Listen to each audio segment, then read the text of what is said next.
ధూమపానం, మద్యపానం ఆరోగ్యానికి హానికరం మరియు క్యాన్సర్ కారకం. Cigarette smoking and alcohol consumption are injurious to health.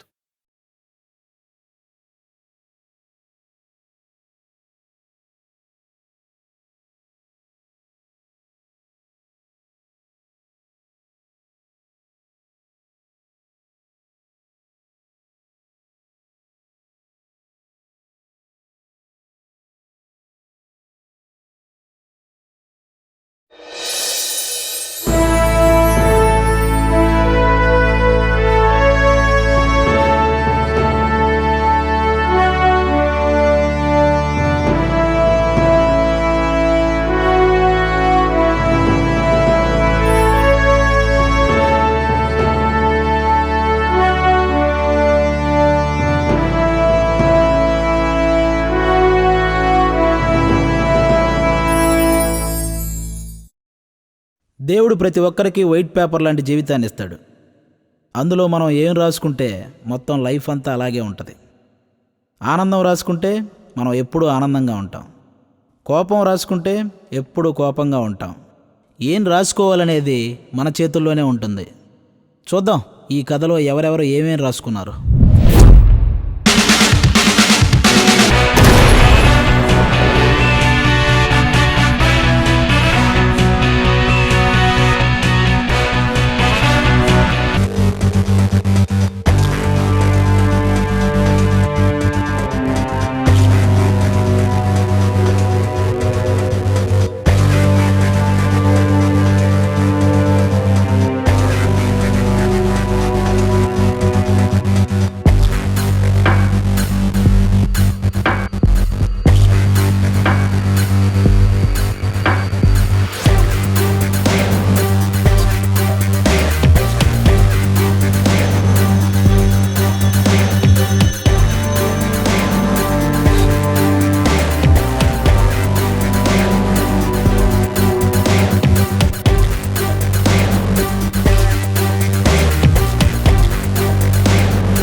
ఇప్పుడే అందిన వార్త.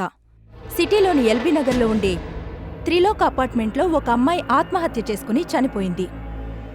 ఇప్పుడక్కడికి పోలీసులొచ్చి ఎంక్వైరీ స్టార్ట్ చేశారు. ఆ అమ్మాయి ఎందుకు చనిపోయింది, ఎలా చనిపోయింది, ఇలాంటి విషయాలు తెలియాల్సి ఉంది. పోలీసులు శవాన్ని పోస్టుమార్టంకి తీసుకువెళ్లారు.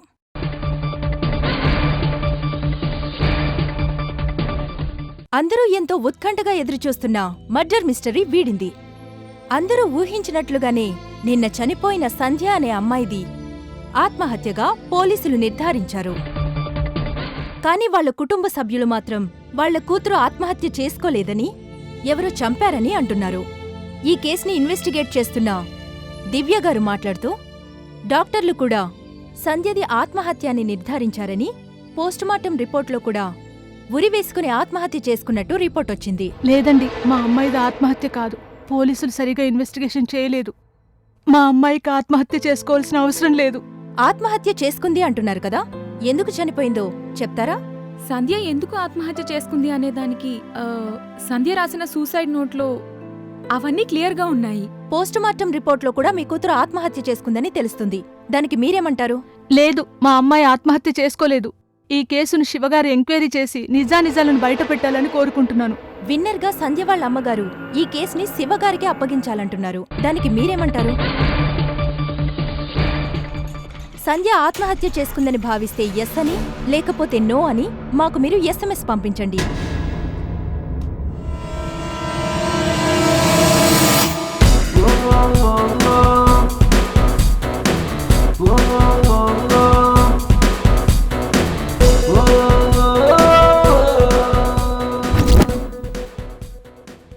ఇతడే మన hero Shiva, special officer, crime branch. డ్యూటీలో జాయిన్ అయిన 6 సంవత్సరాల్లో 322 కేసులు సాల్వ్ చేశాడు. ఇప్పటివరకు తన మీద 60 సార్లు మర్డర్ అటెంప్ట్ జరిగింది. ఇతను ఏదైనా కేసు టేకప్ చేస్తున్నాడంటే ఆ హంతకుణ్ణి పట్టుకున్నట్టే. దేనికి భయపడ్డు, ఎవ్వరినీ లెక్క చేయడు. చూద్దాం ఇప్పుడు ఈ కేసు ఎలా డీల్ చేస్తాడో. Good morning sir. Good morning. ఎక్కడున్నావు? నేను ఆఫీస్లోనే ఉన్నాను సార్. ఆ సంజయ్ కేసు గురించి వినే ఉంటావు కదా. వాళ్ళ అమ్మ నాన్న ఆ కేసుని నీకు అప్పగించమని అడుగుతున్నారు. అంతేకాదు మీడియా కూడా ఈ కేసులో చాలా హంగామా చేస్తుంది. సో ఈ కేసుని నువ్వే హ్యాండిల్ చేయాలి. Sure sir. ఆ కేస్ డీటెయిల్స్ అవి? ఈ కేసుకు సంబంధించిన డీటెయిల్స్ అన్ని SI రాజు మీ దగ్గరకు తీసుకొస్తాడు. Okay sir. నువ్వే సాల్వ్ చేయాలి. వీలైనంత త్వరగా ఈ కేసుని నేను సాల్వ్ చేస్తాను సార్. సరే అయితే ఉంటాను. All the best. Thank you sir.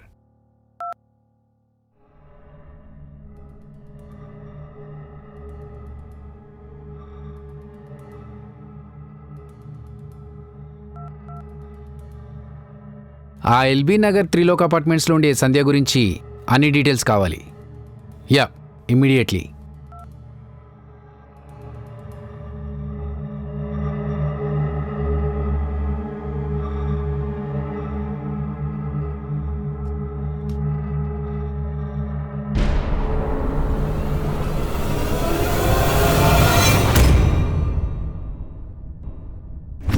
ఇతని పేరు రాజు, సబ్ ఇన్స్పెక్టర్. దివ్యతో కలిసి పనిచేస్తున్నాడు. దివ్య డీల్ చేసే ప్రతి కేసులో ఇతనుంటాడు. దివ్యను ప్రేమిస్తున్నాడు కూడా. దివ్య కోసం SI జాబ్ కూడా తెచ్చుకున్నాడు. ఎప్పుడూ దివ్యతో కలిసి ఉండాలని దివ్య స్టేషన్కి ట్రాన్స్ఫర్ చేయించుకున్నాడు.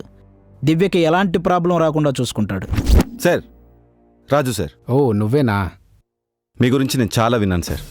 మీ ప్రతి కేసుని స్టడీ చేస్తూనే ఉన్నాను సార్. సార్, పోలీస్ అవ్వాలనుకున్న ప్రతి ఒక్కరూ సబ్జెక్ట్తో పాటు మీ కేసును స్టడీ చేస్తూనే ఉండాలి సార్. అప్పుడే పర్ఫెక్ట్ పోలీస్ ఆఫీసర్ అవుతారు. Thank you sir. ఇకపోతే ఈ కేసు గురించి చెప్పాలంటే, వెయిట్, నేను చెప్పనా? పేరు పర్వతనేని సంధ్య. ఎల్బీ నగర్ త్రిలోక్ అపార్ట్మెంట్స్లో ఫ్లాట్ నంబర్ 11లో ఉంటారు. మదర్ కాలేజ్లో professor. Father retired bank employee. అక్క చిన్నప్పుడే చనిపోయింది. తను LKG నుంచి 10th వరకు సెయింట్ మేరీ హై స్కూల్లో చదువుకుంది. Intermediate CV Raman junior college, Vagdevi engineering కాలేజ్లో ఇంజనీరింగ్ కంప్లీట్ చేసింది. ఫైనల్ ఇయర్లో ఉండగా తనకు క్యాంపస్ ఇంటర్వ్యూలో జాబ్ వచ్చింది. కార్పొరేట్ కంపెనీలో 60,000 శాలరీ. కార్తిక్ అనే అబ్బాయిని లవ్ కూడా చేసింది. త్వరలో పెళ్లి కూడా చేసుకుందాం అనుకున్నారు. కానీ ఈలోపే జనవరి 4వ తారీఖు సడన్గా చనిపోయింది. రైట్ సార్, ఇవన్నీ మీకు? రాజు, నేను ఒక కేసు టేకప్ చేయాలనుకుంటే ఆ కేసుకు సంబంధించిన అన్ని డీటెయిల్స్ తెలుసుకున్న తర్వాతే కేసు తీసుకుంటాను. అయితే ఇంకెందుకు సార్ ఆలస్యం? సంధ్యది హత్యో ఆత్మహత్యో చెప్పేయండి సార్, ఓ పని అయిపోతుంది. దానికి ఇంకా టైం ఉంది రాజు. ఆ ఫైల్ ఇలా ఇవ్వు. హ్మ్.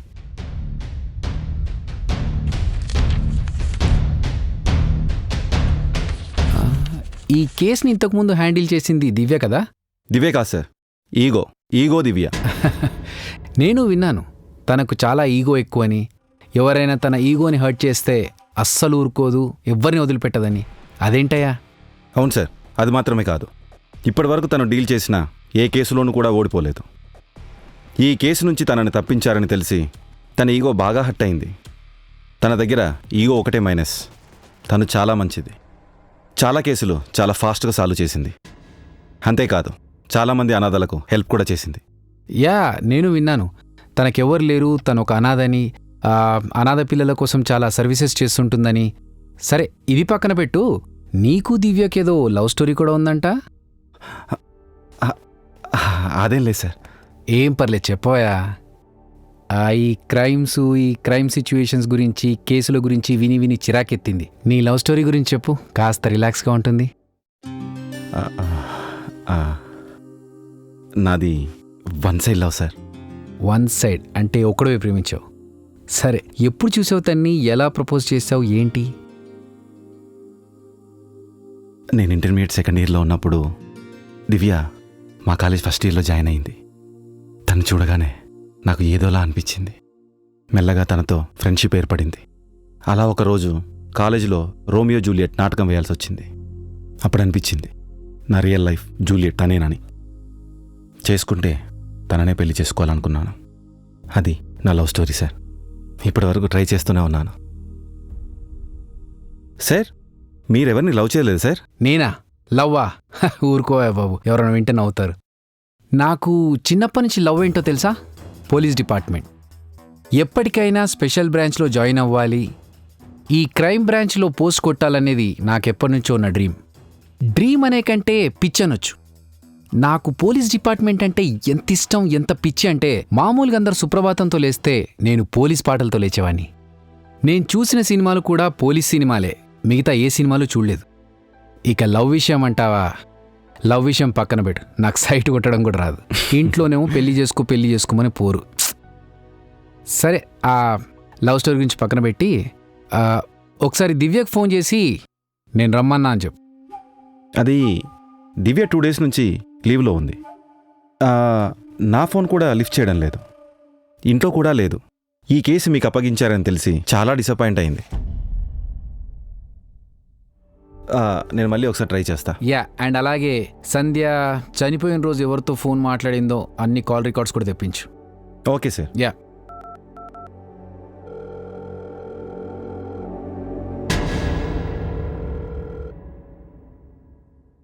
సార్, దివ్య ఫోన్ లిఫ్ట్ చేయడం లేదు. ఓ పని చెయ్యి, 5 minutes తర్వాత మళ్ళీ ట్రై చెయ్యి. ఈసారి ఫోన్ కలిస్తే నేను మాట్లాడతానని చెప్పు. Okay sir. సార్, మీరు ఏమీ అనుకోకపోతే నేను మీకు ఓ విషయం చెప్తాను సార్. Go head. నాకు తెలిసి ఈ కేసు ఆల్మోస్ట్ ఫినిష్ అయినట్టే. ఎందుకంటే తను ఆత్మహత్య చేసుకోవడానికి ఎక్కువ అవకాశం ఉంది. నేను దివ్య అందరినీ ఎంక్వైరీ చేశాం. ఇప్పటివరకు దివ్య టేకప్ చేసిన ఏ ఒక్క కేసు కూడా ఫెయిల్ అవ్వలేదు.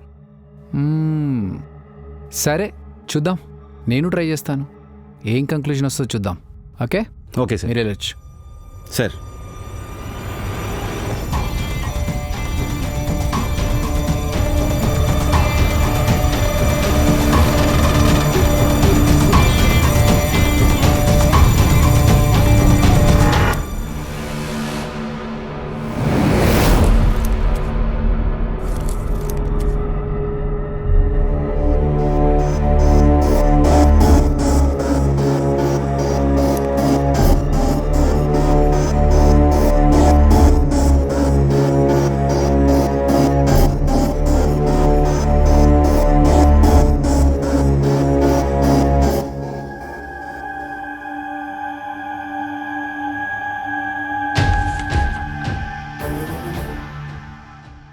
అమ్మా, నాన్న, దయచేసి నన్ను క్షమించండి.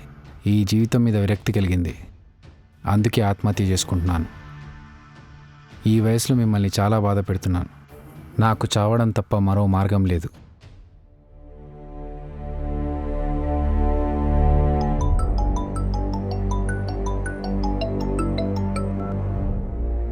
హలో.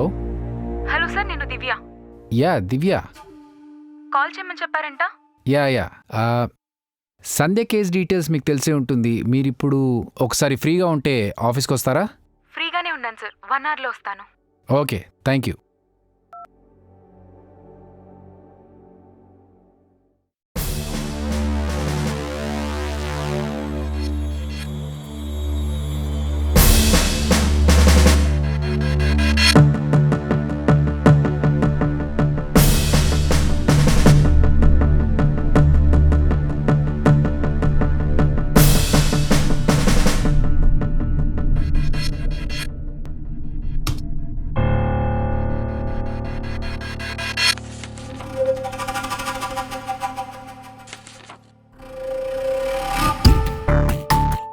డైరీ అంటే పుస్తకం కాదు, అది ఒక వ్యక్తి జీవితం. పక్కవారి డైరీ చదివే ముందు ఒక్క క్షణం ఆలోచించండి. నిన్న డిసెంబర్ 31 రాత్రి నేను నా ఫ్రెండ్స్ అందరితో కలిసి బాగా ఎంజాయ్ చేశాను. అందరికీ ఫోన్ చేసి హ్యాపీ న్యూ ఇయర్ విషెస్ చెప్పాను. కానీ కార్తిక్కి మాత్రం కాల్ చేయలేదు. ఈరోజు కూడా ఆఫీస్లో వర్క్ బ్యాలెన్స్ ఉండేసరికి ఆఫీస్కి వెళ్ళాను. రోజంతా వర్క్తోనే సరిపోయింది. బాగా అలసిపోయాను. ఇప్పుడే అమ్మా నాన్నలతో కలిసి భోంచేశాను. ఇక పడుకోవాలి.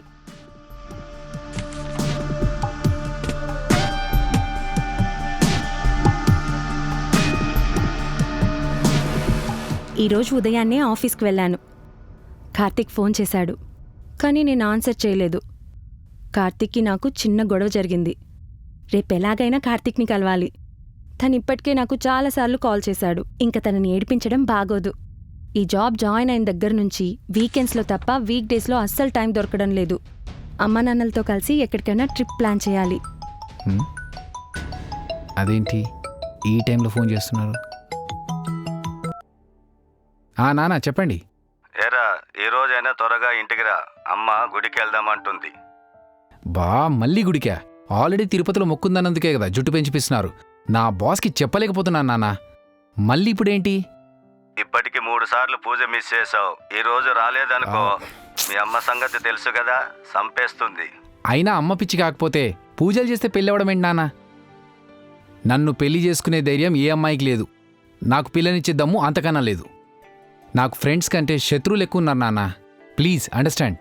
సరే, మీ అమ్మకి ఇస్తున్నాను, మాట్లాడు. వద్దొద్దు, అమ్మకేమి వద్దు ఫోన్. నేనే వచ్చేస్తానులే టైంకి. బాయ్.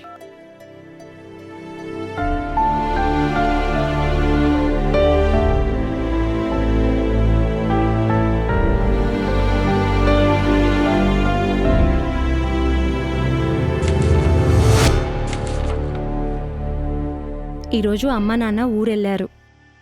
నేను వాళ్ళని స్టేషన్లో డ్రాప్ చేసి ఆఫీస్కి వెళ్ళాను. ఈరోజు రమ్య బర్త్డే. అందరం కలిసి బాగా సెలబ్రేట్ చేశాం. నాకు అమ్మమ్మ వాళ్ళ ఊరికి వెళ్ళాలనుంది. నాకెంతో ఇష్టమైన ఊరు. ఈ ప్రాజెక్ట్ కంప్లీట్ అయ్యాక అమ్మమ్మ వాళ్ళ ఊరికి ఒకసారి వెళ్ళి రావాలి. మధ్యాహ్నం కార్తిక్ కాల్ చేశాడు. ఈరోజు కూడా వర్క్ ఎక్కువగా ఉండడం వల్ల కాల్కి ఆన్సర్ చేయలేదు. రేపెలాగైనా కార్తిక్ని కలవాలి. ఈరోజు ప్రాజెక్ట్ మొత్తం కంప్లీట్ చేశాం. రేపు ప్రాజెక్ట్ సబ్మిట్ చేయాలి. ఈరోజు కార్తిక్ని కలిశాను. ఇద్దరం కలిసి పబ్కెళ్ళాం. మా నాన్న మా పెళ్ళికి ఒప్పుకున్నాడని తెలిసి కార్తిక్ చాలా సంతోషంగా ఉన్నాడు. అమ్మ కాల్ చేసింది. అమ్మ నాన్న రేపు వస్తున్నారు. రేపటితో నేను ఫుల్ ఫ్రీ అయిపోతాను.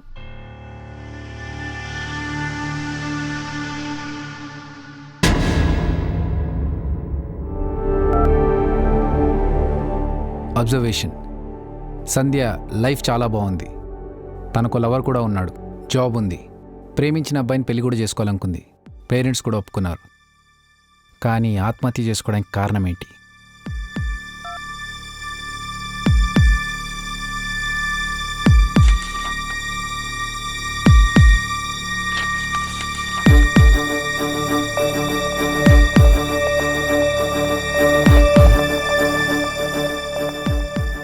పోస్ట్మార్టం రిపోర్ట్ ప్రకారం సంధ్య 10 to 10:30 మధ్యలో చనిపోయింది.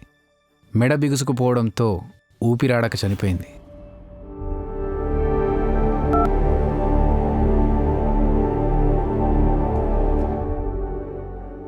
రాజు ఒకసారి లోపలరా.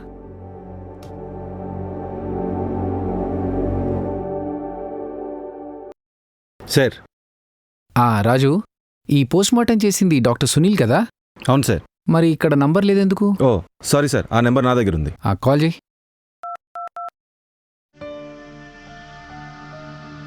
హలో డాక్టర్ గారు, ఒకసారి మా సార్ మాట్లాడతారంట. హలో డాక్టర్, నేను Shiva, special officer crime branch. ఆ సంధ్య విషయంలో నాకు కొన్ని డౌట్స్ ఉన్నాయండి. అడగండి సార్, చెప్తాను. చనిపోయే ముందు సంధ్య మెంటల్ కండిషన్ ఎలా ఉంది? అంతా పర్ఫెక్ట్గానే ఉంది. బీపీ అన్నీ నార్మల్గానే ఉన్నాయి. ఓకే. తన హెల్త్ కండిషన్స్ ఏంటి? అంతా ఓకేనా? అలాంటిది ఏం లేదు సార్, తన హెల్త్ పర్ఫెక్ట్గానే ఉంది. ఓకే డాక్టర్, మళ్ళీ ఏమైనా అవసరం ఉంటే ఫోన్ చేస్తాను. Okay sir. Hi sir, I'm Divya. Oh hi Divya. ఇప్పటివరకు కేసుని నేనే ఇన్వెస్టిగేషన్ చేశాను. సంధ్య ఆత్మహత్య చేసుకుంది అనడానికి అన్ని ఆధారాలు ఉన్నాయి. ఈ కేసుని అందుకే క్లోజ్ చేశాం సార్. ఆత్మహత్య చేసుకోవడానికి ఆధారాలుంటే సరిపో, కారణాలు కూడా ఉండాలి. అంటే ఒక మనిషి ఆత్మహత్య చేసుకోవడానికి ఒక కారణం ఉంటేనే కదా. ఈ కేసులో నాకు కొన్ని డౌట్స్ ఉన్నాయి. సంధ్య లైఫ్ చాలా పర్ఫెక్ట్గా ఉంది. Job, love, family. తను ప్రేమించిన అబ్బాయిని పెళ్లి చేసుకోవడానికి ఫ్యామిలీ వాళ్ళు కూడా ఒప్పుకున్నారు. త్వరలో పెళ్లి కూడా కాబోతుంది. Everything is perfect. ఇలాంటి అదృష్టం ఏ అమ్మాయికి దొరకదు. అంత హ్యాపీగా ఉన్న అమ్మాయి ఆత్మహత్య ఎందుకు చేసుకుందంటావు? అదే సార్ నాకు అర్థం కావట్లేదు. నేను కూడా చాలా ఎంక్వైరీ చేశాను, కానీ నాకు కూడా ఎలాంటి ఇన్ఫర్మేషన్ దొరకలేదు. ఇన్ఫర్మేషన్ దొరకకపోతే కేసు క్లోజ్ చేస్తారా?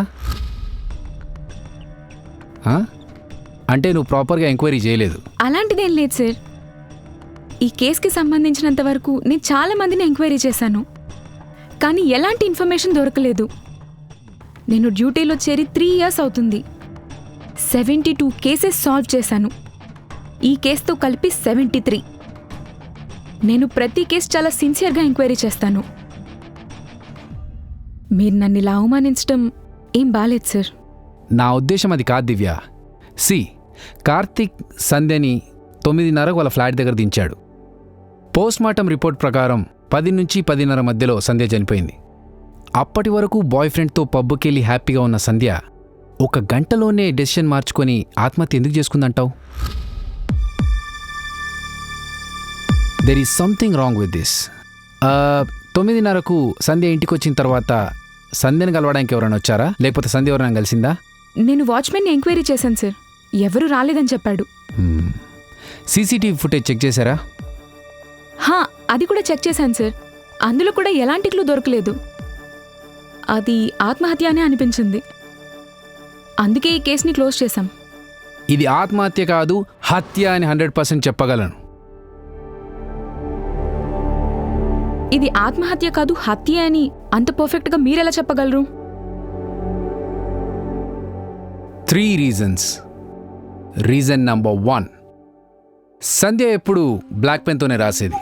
తన డైరీ చూసుకున్నా, తను సిగ్నేచర్ చేసిన ఏ డాక్యుమెంట్ చూసుకున్నా బ్లాక్ పెన్తోనే అని మనకు క్లియర్గా తెలుస్తుంది. కానీ సూసైడ్ నోట్లో బ్లూ పెన్తో రాసింది. That is reason number 1. Point number 2,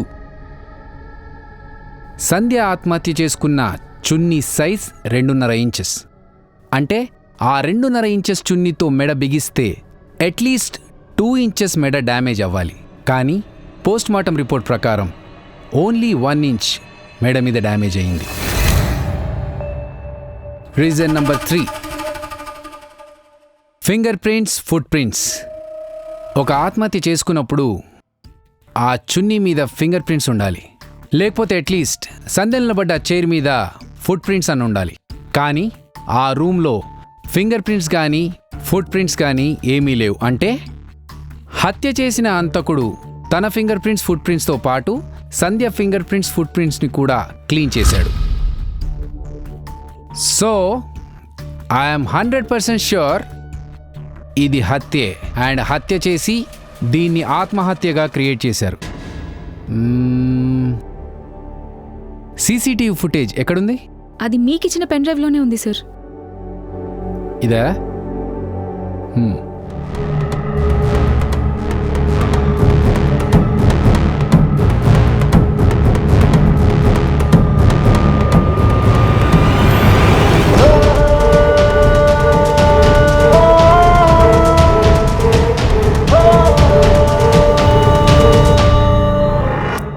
Sandhya, sir. మీరు సీసీటీవీ ఫుటేజ్ చెక్ చేశారా? చెక్ చేశాం సార్. ప్రాపర్గా చేశారా? సరే, ఒకసారి మళ్ళీ చెక్ చేయండి.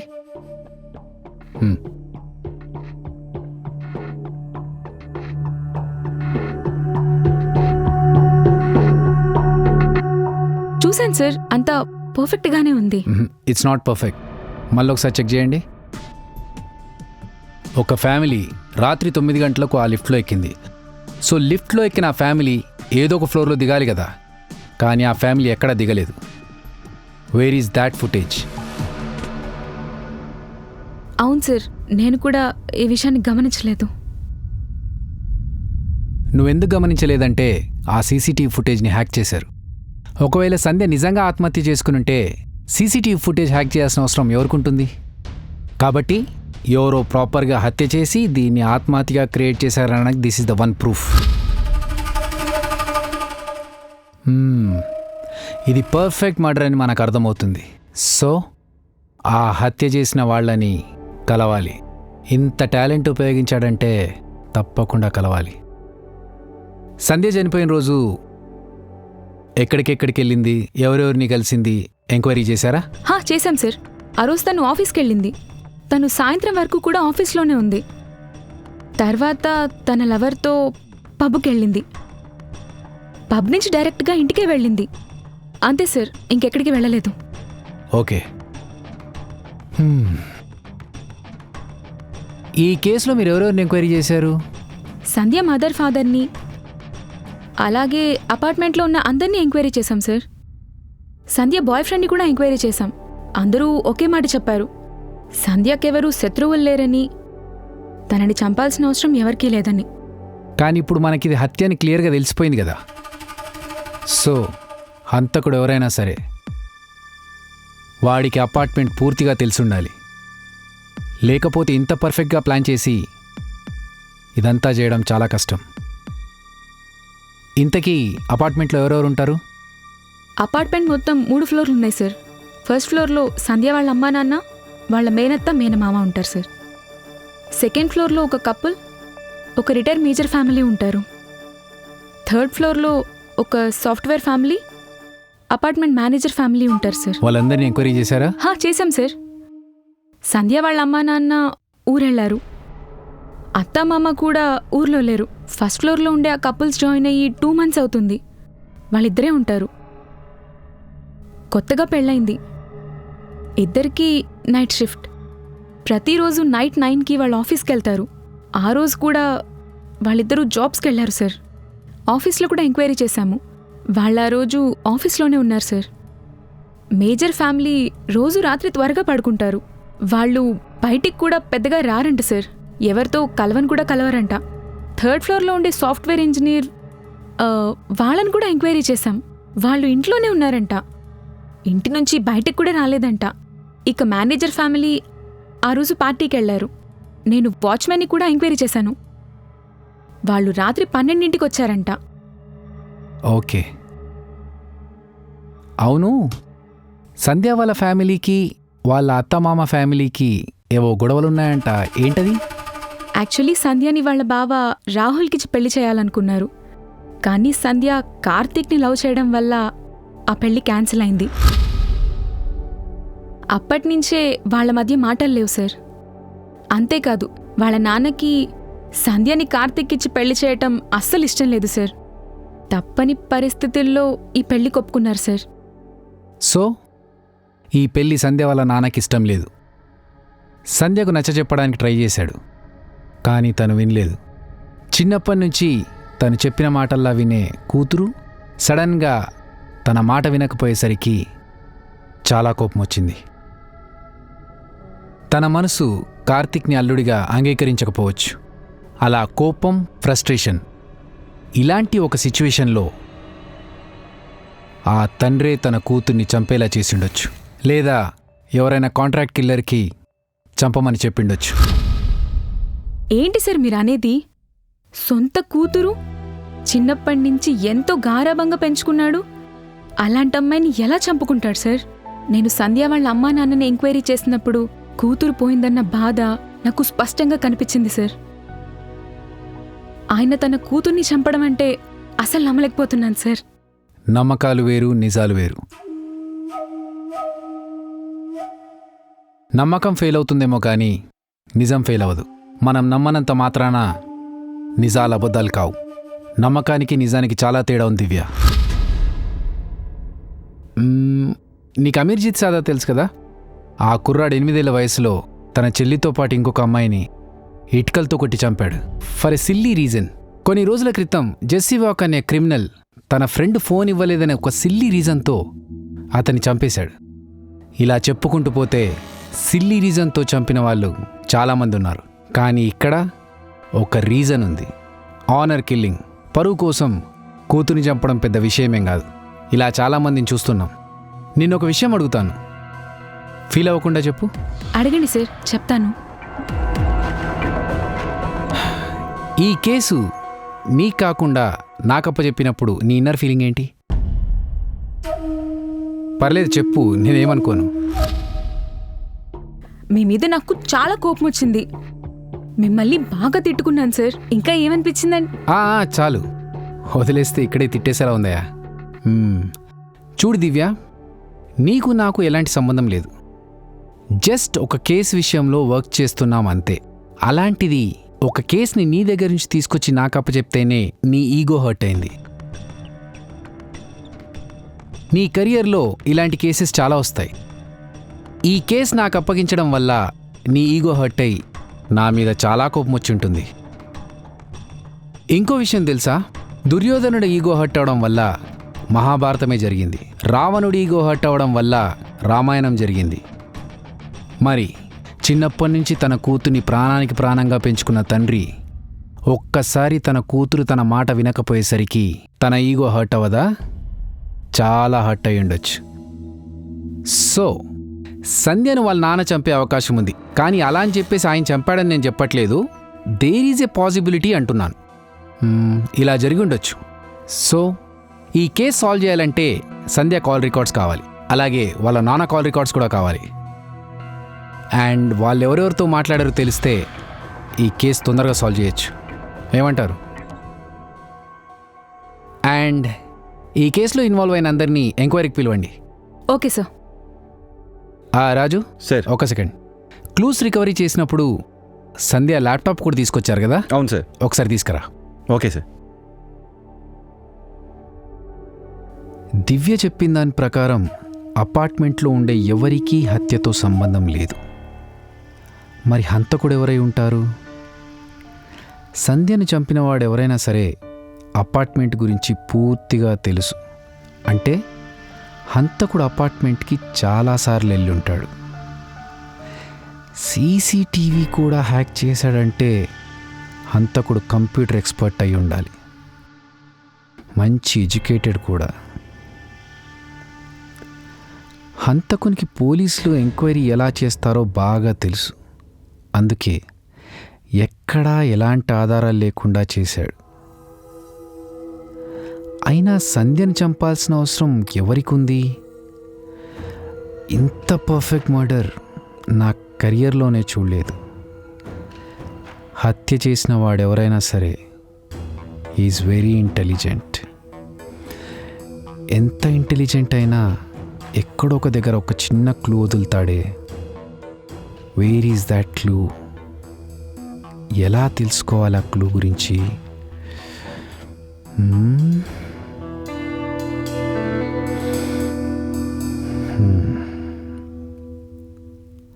ఒకసారి అందరితో మాట్లాడితే కానీ ఎక్కువ ఇన్ఫర్మేషన్ గ్యాదర్ చేయలేం. So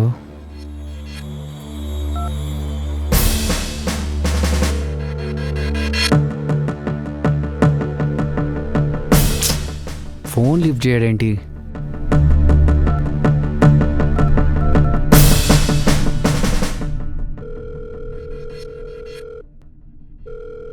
hello Ranga. రే శివ, ఎన్నాళ్ళైందిరా నీతో మాట్లాడి? ఇన్నాళ్ళకు గుర్తొచ్చానా? ఎలా ఉన్నావురా? నేను బాగానే ఉన్నానురా. నాకు చిన్న ఇన్ఫర్మేషన్ కావాలి. అనుకున్నాను, ఏదైనా పని ఉంటే తప్ప నువ్వు నాకు ఫోన్ చేయవు. ఏం కావాలో చెప్పరా? ఎల్బీ నగర్ సిగ్నల్ నుంచి 5 కిలోమీటర్ల రేడియస్లో సీసీటీవీ ఫుటేజ్ కావాలి. సరేరా, అరేంజ్ చేస్తాను. Okay, it's confidential. సరే, నీకు మెయిల్ చేస్తాను.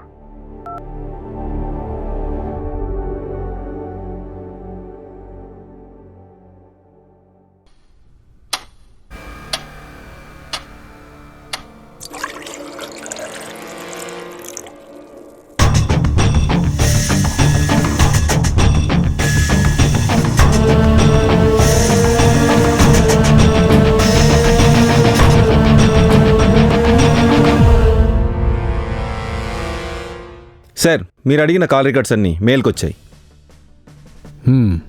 దివ్య ఏం చేస్తుంది? దివ్య కాల్ చేస్తుంది సార్, ఎంక్వైరీ కోసం. ఓకే. సంధ్య వాళ్ళ బాగున్నాడు కదా, అతని పేరేంటి? Sir, Rahul sir. రాహుల్. ఈ రాహుల్ గురించి నీ ఒపీనియన్ ఏంటి రాజా? చూడ్డానికి మంచి వాళ్ళనే ఉన్నాడు సార్. సంధ్య రాహుల్ని పెళ్లి చేసుకుని చెప్పినా కూడా ఒక మాట కూడా అనలేదు. సంధ్య చనిపోయిందని తెలిసి చాలా బాధపడ్డాడు సార్. అంతేకాకుండా సంధ్య చనిపోయిన రోజు నుంచి అన్నీ తనే చూసుకుంటున్నాడు సార్.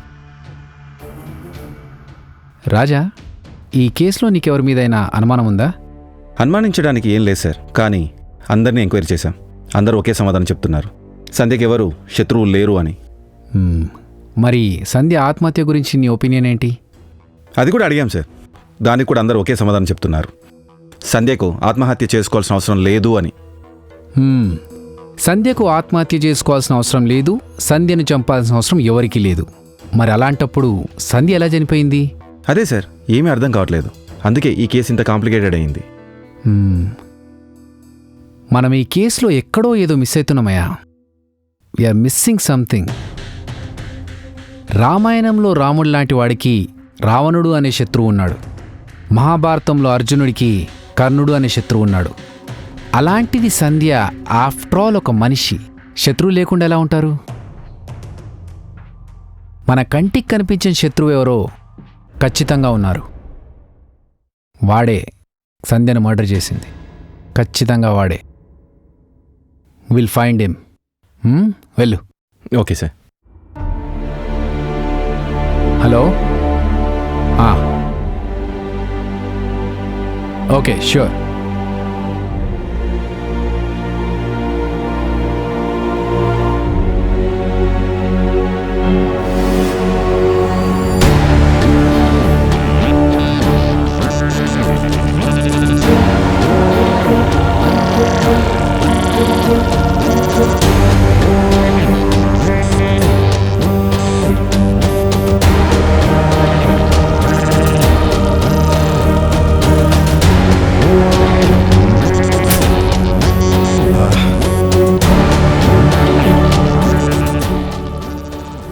ఇందులో కూడా ఎలాంటి క్లూస్ దొరకలేదు.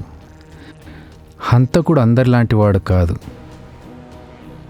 ఎలాంటి హంతకుడైనా దొరికిపోయేది ఒకటి ఫోన్, 2 సీసీటీవీ ఫుటేజ్.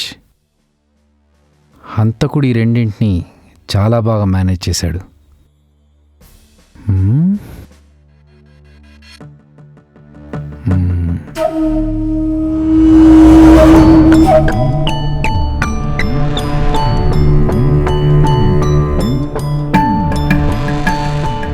రమ్య, చెప్పవే. ఏంటి, నువ్వు ఇంకా బయలుదేరలేదా? 10 మినిట్స్లో బయలుదేరుతాను. ఈరోజు ప్రాజెక్ట్ కంప్లీట్ చేయాలి. రాత్రంతా కార్తిక్తో మాట్లాడుతూ కూర్చున్నావా? లేదే, కార్తిక్తో మాట్లాడి 1 వీక్ అవుతోంది. సరే సరే, త్వరగా రా, లేకపోతే బాస్ చంపేస్తాడు. సరే, వస్తాను. ఈలోగా బాస్ని నువ్వు ఎలాగైనా మేనేజ్ చేయి. కార్తిక్, చెప్పు. 1 వీక్ నుంచి ట్రై చేస్తున్నాను. ఏదైనా ప్రాబ్లం ఉంటే మాట్లాడి సాల్వ్ చేసుకోవాలి, అంతేగాని ఇలా చేయడం. నేను తర్వాత మాట్లాడతాను. నీకోసం మీ ఆఫీస్కి ఎన్నిసార్లు వచ్చానో తెలుసా? ఒక్కసారి కూడా కలవలేదు. ఈవినింగ్ పబ్కి వెళ్దాం.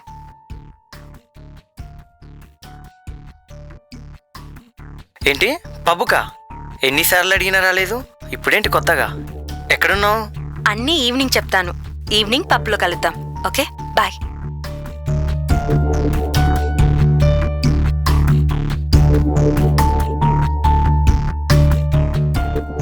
హలో కార్తిక్. నీకోసం 1 అవర్ నుంచి వెయిట్ చేస్తున్నాను. వస్తున్నాను. ఇక్కడ ట్రాఫిక్ చాలా ఎక్కువగా ఉంది. హలో హలో, నీ వాయిస్ సరిగ్గా వినిపించడం లేదు. 15 మినిట్స్లో అక్కడ ఉంటాను. ట్రాఫిక్లో ఉన్నాను. సరే సరే, త్వరగా వచ్చే. రమ్య చెప్పవే. ఎన్నిసార్లు కాల్ చేయాలి? కార్తిక్తో ఉన్నాను. విషయం ఏంటో చెప్పు. బాస్ నీ గురించి అడిగాడు. రేపు మార్నింగ్ 9 కల్లా అందరినీ ఆఫీస్కి రమ్మని చెప్పాడు. అది కాదే. కార్తిక్తో కావాలంటే రేపు ఎంజాయ్ చేయొచ్చు. ఇప్పుడు ఇంటికెళ్ళు. సరే వస్తాను. హలో అమ్మా చెప్పు. ఆఫీస్ నుండి వచ్చేసావా? వచ్చానమ్మా. భోజనం చేసావా? చేశాను. రేపు మార్నింగ్ 7 కల్లా ఇంటికి వచ్చేస్తాం. మీ నాన్నగారు లాక్ తీసుకురావడం మర్చిపోయారు. ఫోన్ మాత్రం సైలెంట్లో పెట్టుకోకు. రాగానే కాల్ చేస్తాం, సరేనా? సరేనమ్మా. బాగా టైర్డ్ అయ్యాను. పడుకుంటాను. బాయ్.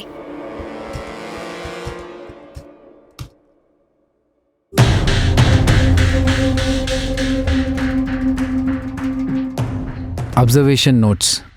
సంధ్య 9:45 వాళ్ళ అమ్మతో మాట్లాడింది.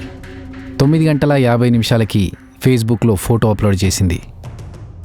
10 నుంచి 10:30 మధ్యలో ఈ అరగంటలో ఏం జరిగిందనేది మనం ఫైండ్ అవుట్ చేయాలి.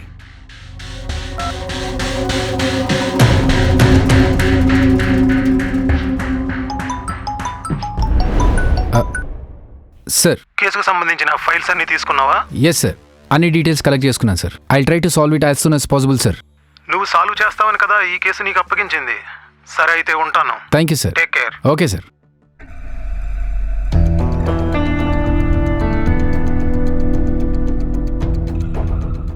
నా లైఫ్లో ఎన్నో కేసులు చూశాను, కానీ ఇంత కాంప్లికేటెడ్ కేసు చూడలేదు.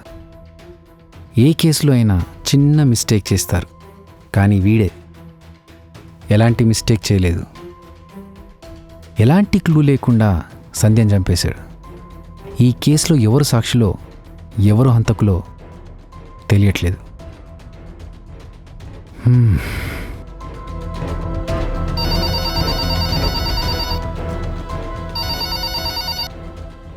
సార్, ఎంక్వైరీ కోసం అందరూ వచ్చారు. ఎవరిని పంపించమంటారు? వాచ్మెన్ వచ్చాడా? వచ్చాడు సార్. ముందు అతన్ని పంపు. Okay sir. ఏం పేరు? నా పేరు బాబాయ్ సారు. వాచ్మెన్గా పనిచేస్తున్నాను. నాకేం తెలియదు సారు, తెలీదు. ఓకే ఓకే, కంగారు పడకు. నేను కొన్ని క్వశ్చన్స్ అడుగుతాను, కరెక్ట్గా సమాధానం చెప్పు. ఎన్ని సంవత్సరాల నుంచి వాచ్మెన్గా పనిచేస్తున్నావు? 7 సంవత్సరాల నుంచి పనిచేస్తున్నాను సారు. ఓకే, ఎక్కడుంటావు నువ్వు? మా అపార్ట్మెంట్కి దగ్గరలోనే ఉంటాను. డ్యూటీ టైమింగ్స్ ఏంటి? ఎన్నింటికి వస్తావు, ఎన్నింటికి వెళ్ళిపోతావు?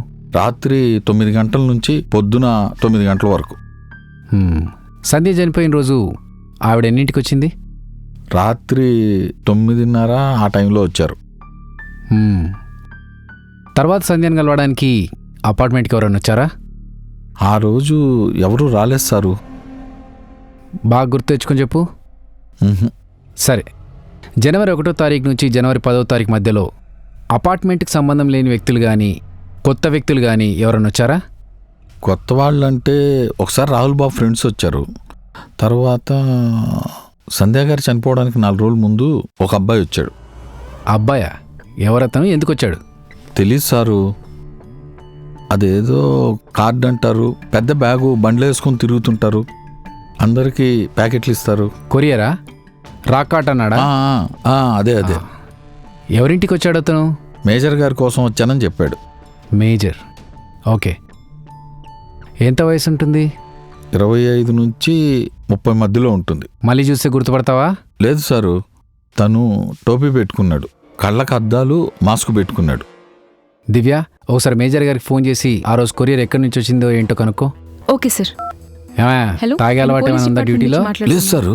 జనవరి 10వ తారీఖు రాత్రి మీరేమైనా ఫుడ్ ఆర్డర్ ఇచ్చారా? Okay, thank you sir. వాళ్ళు ఆ రోజు ఎలాంటి ఆర్డర్ పెట్టలేదంట. సరే, ఇప్పుడు అపార్ట్మెంట్లోకి ఎవరైనా కొత్తలు వచ్చినప్పుడు రిజిస్టర్ మెయింటైన్ చేస్తారు కదా, నంబర్స్ అవన్నీ రాపిచ్చి. రిజిస్టర్ ఎక్కడ? అవును సారు, కానీ సంధ్యా గారు చనిపోయిన రోజు నుంచి ఆ రిజిస్టర్ కనపడడం లేదు. రిజిస్టర్ కనబడట్లేదా? మీరేం చేస్తున్నారు మరి అప్పటి నుంచి? ఏం వాచ్మ్యానా నువ్వు? నో డౌట్, ఖచ్చితంగా వాడే హంతకుడు. పార్సల్ తీసుకొని వచ్చాడు కదా? అవును, లోపలికి వెళ్ళిన వాడు బయటకు ఎంతసేపటికి వచ్చాడు? దాదాపు 20 నిమిషాల తర్వాత వచ్చాడు. 20 నిమిషాలు. సంధ్య చనిపోయిన రోజు రాత్రి 10 నుండి 10:30 మధ్యలో నువ్వు గేట్ దగ్గర ఉన్నావా? ఉన్నాను సారు. కాకపోతే ఒకసారి రాహుల్ బాబు భోజనం తీసుకురమ్మని బయటికి పంపించాడు. అప్పుడు ఒకసారి బయటికి వెళ్ళాను. తర్వాత ఒకసారి కరెంటు పోయింది. ఏం జరిగిందో చూద్దామని లోపలికి వెళ్ళాను. కరెంటు పోతే నువ్వు లోపలికి వెళ్ళి ఏం చూస్తున్నావు? జనరేటర్ ఆన్ కాలేదు సారు, ఆన్ చేద్దామని. అదేంటయ్యా, అపార్ట్మెంట్లో కరెంట్ పోతే ఆటోమేటిక్గా జనరేటర్ ఆన్ అయిపోతుంది కదా. అవును సారు, కానీ ఆ రోజు ఎందుకో అలా జరగలేదు. మళ్ళీ కరెంట్ ఎన్నింటికి వచ్చింది?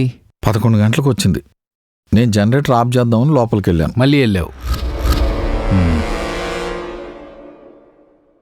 సంధ్య గారు చాలా మంచివారు, నాకు చాలాసార్లు సహాయం చేశారు. సంధ్య గారిని ఎవరన్నా చంపుంటే వాళ్ళని మీరు ఎలాగన్నా పట్టుకోండి సారు. పట్టుకుంటాం, వెళ్ళు.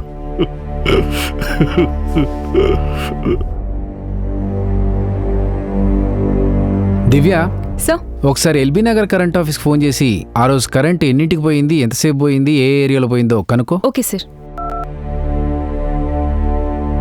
హలో, జనవరి 10 త్రిలోక్ అపార్ట్మెంట్ ఏరియాలో కరెంట్ ఎన్ని గంటలకు పోయింది?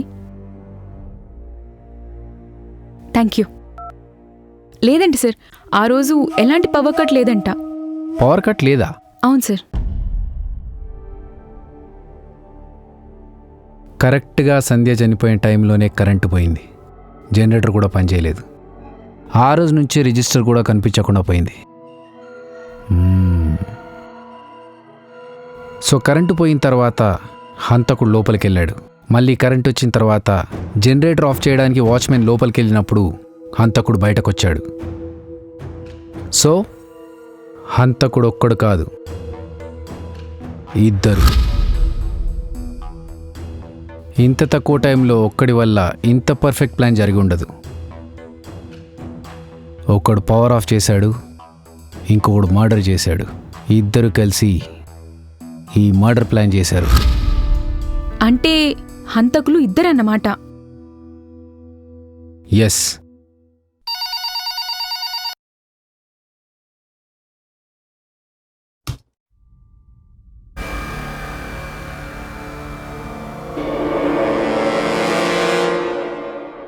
మమ్మల్ని రమ్మన్నారంట. సంధ్య గురించి ఏమైనా తెలిసిందా? లేదమ్మా, దాని గురించి మాట్లాడదాం అనిపించాను. సంధ్యది ఆత్మహత్య కాదు, హత్య. ఎవరో కావాలని చంపేశారు. మీరు ఏడవద్దమ్మా, ప్లీజ్, బాధపడకండి. బాధపడకుండా ఏం చేయమంటారు? సంధ్య చనిపోయిందన్న బాధ కంటే తనని ఎవరు చంపారన్న బాధ ఎక్కువగా ఉంది. సంధ్య ఎలాంటి అమ్మాయి? సంధ్య అందరిలాంటి అమ్మాయి కాదు. మెంటల్గా తను చాలా స్ట్రాంగ్.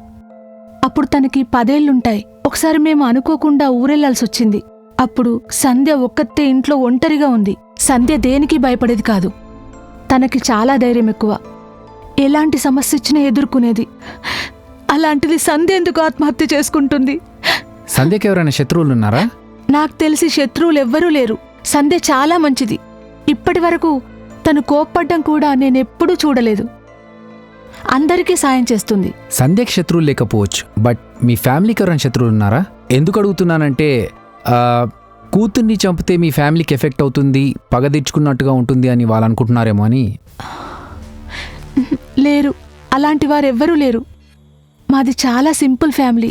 మేము ఇప్పటి వరకు ఎవ్వరితో గొడవ పడ్డదీ లేదు. వాళ్ళు ఖచ్చితంగా మీ శత్రువులే. ఎందుకంటే సంధ్యని చంపాలనుకుంటే బయటకు తీసుకెళ్ళి ఎక్కడని చంపొచ్చు, లేదా కిడ్నాప్ చేసి చంపుండొచ్చు. పకడ్బందీగా ఇంట్లోకి వచ్చి మరీ ప్లాన్ చేసి ఇంత రిస్క్ తీసుకొని అపార్ట్మెంట్లో చంపారంటే సంధ్య చనిపోయింది అనే దానికంటే సంధ్య ఆత్మహత్య చేసుకొని చనిపోయింది అంటే మీరు ఎక్కువగా బాధపడతారని వాళ్ళ ఫీలింగ్. నాకేమనిపిస్తుందంటే హంతకుడు ఎవరైనా సరే ఖచ్చితంగా మీకు తెలిసిన వాడే.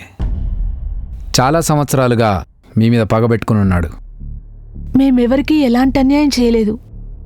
అలాంటప్పుడు ఎవరికి ఇంత పగుంటుంది? అది నేను తెలుసుకుంటాను. ఇంతకీ కార్తీక్ ఎలాంటివాడు? చాలా మంచివాడు. కార్తీక్ని అనుమానించాల్సిన అవసరం లేదు. సంధ్య చనిపోయిన తర్వాత తను మాతోనే ఉంటున్నాడు. సంధ్య కార్తీక్ని ఇష్టపడింది అని తెలిసిన తర్వాత మీ ఇంట్లో పెద్ద గొడవైందని తెలిసింది. కార్తీక్ మంచి అబ్బాయి, మంచి ఉద్యోగం ఉంది, ఫ్యామిలీ కూడా చాలా మంచి ఫ్యామిలీ. అలాంటప్పుడు కార్తీక్కి సంధ్యనిచ్చి పెళ్లి చేయడానికి మీకేంటి ప్రాబ్లం? సంధ్యని కార్తీక్కిచ్చి పెళ్లి చేయడం ఆయనకు అస్సలు ఇష్టం లేదు. సంధ్యని తన చెల్లెలి కొడుకిచ్చి పెళ్లి చేయాలనుకున్నాడు. కానీ సంధ్య కార్తీక్ని ప్రేమిస్తుందని తెలిసి ఆయన చాలా బాధపడ్డారు. నచ్చ చెప్పాలని చాలా ట్రై చేశారు. కానీ సంధ్య వినలేదు. పెళ్లి ఒప్పుకోకపోతే రిజిస్టర్ మ్యారేజ్ చేసుకుంటానంది. అందుకే తప్పనిసరి పరిస్థితుల్లో ఆయన ఒప్పుకున్నారు. అప్పట్నుంచి మా ఫ్యామిలీకి రాహుల్ ఫ్యామిలీకి మధ్య గొడవలు మొదలయ్యాయి. సంధ్య చనిపోయిన రోజు మీరు ఊళ్ళో లేరు కదా, ఎన్నింటికి వచ్చారు? ఆ రోజు ఆయన కీస్ తీసుకురావడం మర్చిపోయారు. ఇంటికొచ్చేసరికి డోర్ లాక్ చేసుంది. డోర్ నేను చాలాసార్లు కొట్టాను. డోర్ ఓపెన్ చేయలేదు. సంధ్యకి కాల్ చేశాను. ఎన్నిసార్లు కాల్ చేసినా సంధ్య లిఫ్ట్ చేయలేదు. అప్పుడు తలుపు పగలగొట్టుకొని లోపలికెళ్ళి చూసేసరికి సంధ్య చున్నీతో ఉరి వేసుకొని చనిపోయింది. మీరు లోపలికి వెళ్ళేసరికి సంధ్య రూమ్ డోర్ ఓపెన్ చేస్తుందా, క్లోజ్ చేస్తుందా? డోర్ ఓపెన్ చేసే ఉంది. ఓపెన్ చేసింది. ఎవరైనా ఆత్మహత్య చేసుకోవాలనుకుంటే డోర్ ఖచ్చితంగా క్లోజ్ చేసుకొని చేసుకుంటారు. కానీ ఇక్కడ మీరేమో డోర్ ఓపెన్ చేసింది అంటున్నారు. సరే, ఇక మీరు వెళ్ళండి. అలాగే సార్. సార్ మీరు ఉండండి, మీతో మాట్లాడాలి. మేడం మీరు బయట వెయిట్ చేయండి.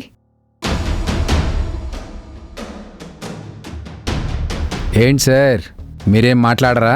మీ అమ్మాయి గురించి మీరేం చెప్పరా?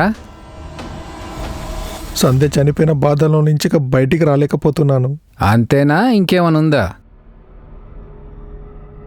అవును, మీరంత అర్జెంటుగా ఊరెళ్ళాల్సిన అవసరం ఏమొచ్చింది? చాలా రోజుల నుంచి అనుకుంటున్నాము, కానీ ఇప్పటికి కుదిరింది. అందుకే వెళ్ళాం. వెళ్ళకపోయినా బాగుండేది. మా అమ్మాయి చనిపోకుండా ఉండేది. సంధ్య చనిపోయిన రోజు మీరెక్కడున్నారు? ఆ రోజు మొత్తం అక్కడ ఊర్లోనే ఉండిపోయాను. లేరు, మీరు అబద్ధం చెప్తున్నారు. నేనెందుకు అబద్ధం చెప్తాను సార్? మీరు అబద్ధం చెప్తున్నారు సార్. నేను అబద్ధం చెప్పాల్సిన అవసరం ఏముంది సార్? ఎందుకంటే మీరు మీ అమ్మాయిని చంపారు కాబట్టి. సారీ, చంపించారు కాబట్టి. నేను మా అమ్మాయిని చంపడం ఏంటి సార్? అసలు ఏం మాట్లాడుతూ అర్థమవుతుందా? మా అమ్మాయిని నేనెందుకు చంపుకుంటాను? మీ కూతుర్ని మీరే చంపించారు. లేదు, నా కూతురు నేనే చంపాను అనడానికి మీ దగ్గర ఏమైనా సాక్ష్యాలు ఉన్నాయా? సాక్ష్యాలు కావాలా? సాక్ష్యాలు కావాలి కదా. వినండి. హలో, నీతో మాట్లాడాలరా? ఏమిటో చెప్పరా, ఈ టైంలో కాల్ చేసావేమిటి? నీకెవరన్నా రౌడీలు తెలుసా? రౌడీలా? వాళ్ళతో నీకేం పనిరా? ఒకరిని చంపాలి, ఎంత డబ్బు ఖర్చైనా పర్లేదు. అది కూడా జనవరి 4వ తారీఖు చంపాలి. అసలు ఏమైందిరా నీకు? ఈరోజు ఏం ఆలోచించకుండా పనుకో, నేను రేపు వచ్చి మాట్లాడతాను. చాలా? ఈ ప్రూఫ్ చాలా? ఆ రోజేదో కోపంలో అలా మాట్లాడాను. నా కూతుర్ని నేను చంపలేదు. మరి భాషకి ఫోన్ ఎందుకు చేశారు? భాషనా? భాష ఎవరు? జనవరి 1వ తారీఖు మీరు భాషకు ఫోన్ చేశారు. తర్వాత మీరు భాష దగ్గరికి వెళ్ళి కలిశారు. సంధ్యని చంపమని చెప్పారు, డబ్బులు కూడా ఇచ్చారు. తర్వాత మీరు మీ ప్లాన్ ప్రకారం ఊరెళ్ళిపోయారు. భాష మీరు చెప్పినట్టుగానే జనవరి 4వ తారీఖు సంధ్యని చంపేశాడు. అబద్ధం, ఇదంతా అబద్ధం. ఏది అబద్ధం? మీరు భాషని కలిశారని చెప్పడానికి నా దగ్గర సాక్ష్యాలున్నాయి. మీరు అబద్ధాలు చెప్పినా మీ ఫోన్ నిజాలు చెప్పింది. వినిపించమంటారా? మీరు భాషని ఏ టైంలో కలిశారు, ఎప్పుడు కలిశారు, అన్ని డీటెయిల్స్ నా దగ్గర ఉన్నాయి. చూపించమంటారా? అవును సార్, నేను భాషను కలిశాను, కానీ మా అమ్మాయిని చంపమని చెప్పలేదు. కార్తీక్ని చంపమని చెప్పాను. ఎందుకంటే కార్తీక్ అంటే నాకు అసలు ఇష్టం లేదు. వాడు నా కోరికలన్నీ నాశనం చేసేశాడు. రాహుల్ని సంధ్యకిచ్చి పెళ్లి చేస్తే సంధ్య నా దగ్గర ఉండిపోతుందని ఆశపడ్డాను. కానీ కార్తీక్ సంధ్యకి ఎప్పుడైతే దగ్గర అయ్యాడో సంధ్య మొత్తం మారిపోయింది. ఎప్పుడు ఎదురు మాట మాట్లాడని సంధ్య చివరికి నన్ను కూడా వదిలేయడానికి సిద్ధమైంది. అందుకే కార్తీక్ని చంపేస్తే నాకింకా ఏ సమస్య ఉండదని అనుకున్నాను.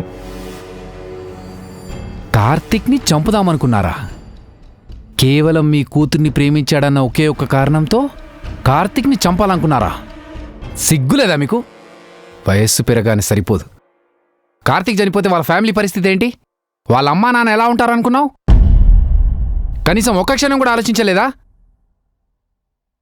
ఇంకా నీలాంటి వాళ్ళు ఇంకా సొసైటీలో ఉన్నారంటే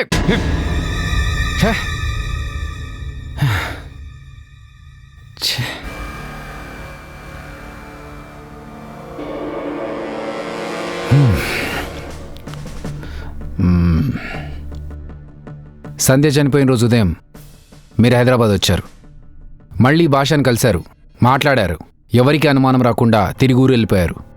మరి భాష కార్తిక్ని ఎందుకు చంపలేదు? నేను ఊరెళ్ళే రోజు కార్తీక్ నాతో మాట్లాడాడు. ఎప్పటికీ సంధ్యను నా నుంచి దూరం చేయనని, అవసరం పడితే తను కూడా మాతో ఉండిపోతానని చెప్పాడు. అప్పుడు అర్థమైంది కార్తీక్కి సంధ్య మీద ఎంతో ప్రేమ ఉందని. అందుకే తనను అల్లుడుగా యాక్సెప్ట్ చేశాను. ఇంకా తనను చంపాల్సిన పని లేదని భాషకు చెప్పాను. అందుకే భాష కార్తీక్ని చంపలేదు. అంటే ఈ పెళ్లికి మీరు మనస్ఫూర్తిగా ఒప్పుకున్నారా? అవును.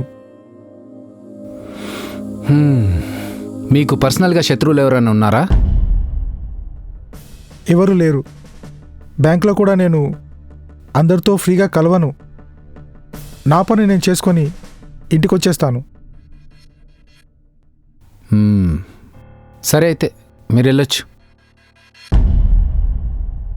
ఏదైనా అవసరమైతే కాల్ చేస్తాం, మీరు వెళ్ళండి. Okay sir.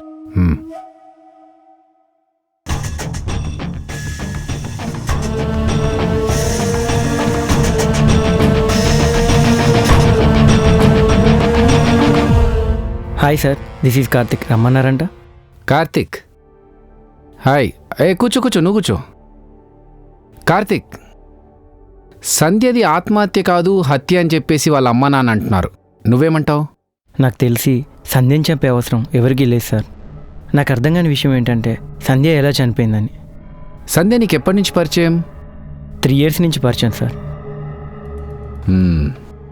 ఒకసారి రీఛార్జ్ చేసేటప్పుడు నెంబర్ మిస్ అయ్యి సంధ్య నెంబర్కి రీఛార్జ్ చేశాను సార్. అప్పుడప్పుడు మేము కలుసుకునేవాళ్ళం. అలా బాగా ఫ్రెండ్స్ అయ్యాం. అప్పటి నుంచి రెగ్యులర్గా కలుస్తుండేవాళ్ళం. ఒకరోజు నేను ప్రపోజ్ చేశాను, తను యాక్సెప్ట్ చేసింది. ఓకే. అవును, సంధ్య చనిపోయే రోజు ముందు నీకు సంధ్యకు ఏదో గొడవ జరిగింది. మీరు వారం రోజులు మాట్లాడుకోలేదు, సంథింగ్. ఏం జరిగింది? సంధ్యని పెళ్లి చేసుకోవడం మా అమ్మ నాన్నకి ఇష్టం లేదు. ఎందుకంటే తనది మాది ఒకే క్యాస్ట్ కాదు. మా అమ్మకి క్యాస్ట్ ఫీలింగ్ ఎక్కువ. అందుకోసమే ఒకరోజు మా అమ్మ నాకు తెలియకుండా ఒక పెళ్లి సంబంధానికి తీసుకెళ్లారు. ఆ విషయం తెలిసి సంధ్య నాతో గొడవ పడింది. ఏమైనా ఎలాగైనా అమ్మానాన్నలను ఒప్పించి మనం పెళ్లి చేసుకోవాలంది. ఆ తర్వాత ఇద్దరం కలిసిపోయాం. ఇద్దరి మధ్య అప్పుడప్పుడు ఇలాంటి గొడవలు జరుగుతూనే ఉంటాయి. లవర్స్ అన్నప్పుడు గొడవలు కామనే కార్తిక్, అదేం పెద్ద ఇష్యూ కాదు. కాకపోతే సంధ్య చనిపోయిందన్న విషయం మీకెప్పుడు తెలిసింది? సంధ్యకి నేను చాలాసార్లు కాల్ చేశాను, తను ఫోన్ లిఫ్ట్ చేయలేదు. మేబీ ప్రాజెక్ట్ వర్క్లో ఉందేమో అనుకున్నాను. అప్పుడు నాకు అదే టైంలో రమ్య కాల్ చేసి చెప్పింది. వెంటనే తన ఫ్లాట్కి వెళ్ళి చూస్తే సంధ్యని అలా చూసి షాక్ అయ్యాను. ఆ ముందు రోజు కూడా మేము బాగానే మాట్లాడుకున్నాం, కానీ ఈలోపే ఇలా జరిగిపోయింది. కార్తిక్, సంధ్య చనిపోయిన రోజు రాత్రి మీరెక్కడున్నారు? అది ఫ్రెండ్ రూమ్లో ఉన్నాను సార్. సంధ్యని ఇంటి దగ్గర డ్రాప్ చేసిన తర్వాత నువ్వు ఫ్రెండ్ ఇంటికి వెళ్ళావు. ఎవరా ఫ్రెండ్? ఏం పేరు? తన పేరు సంజయ్ సార్. ఫోన్ చేయి సార్. సంజయ్కి ఫోన్ చేయి. స్పీకర్ మీద పెట్టు.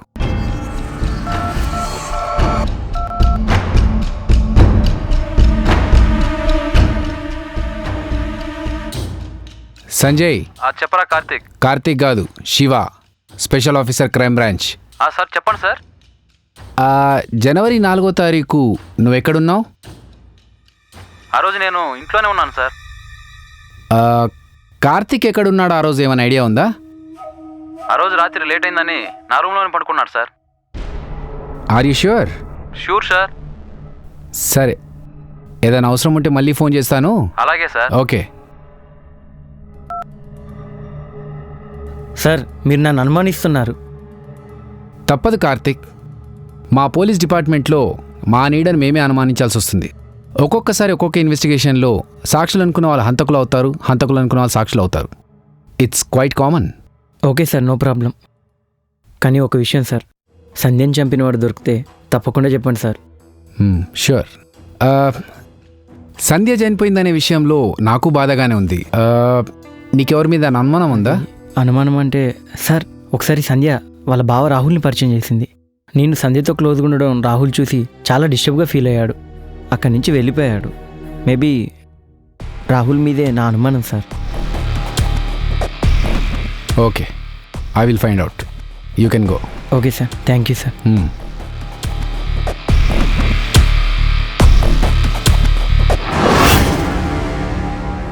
దివ్య, సార్ రాహుల్ని ఎంక్వైరీ చేస్తున్నప్పుడు నీకేమైనా డౌట్ఫుల్గా అనిపించిందా? లేదు, అలా ఏం అనిపించలేదు సార్. రాహుల్ వచ్చాడా ఎంక్వైరీకి? ఇంకా రాలేదు సార్. ఫోన్ చేసి కనుక్కో ఎక్కడున్నాడు.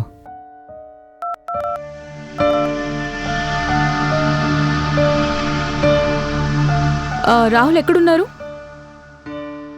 Okay, come. ఆన్ ది వేలో ఉన్నారండి సార్, వస్తున్నారు. ఓకే.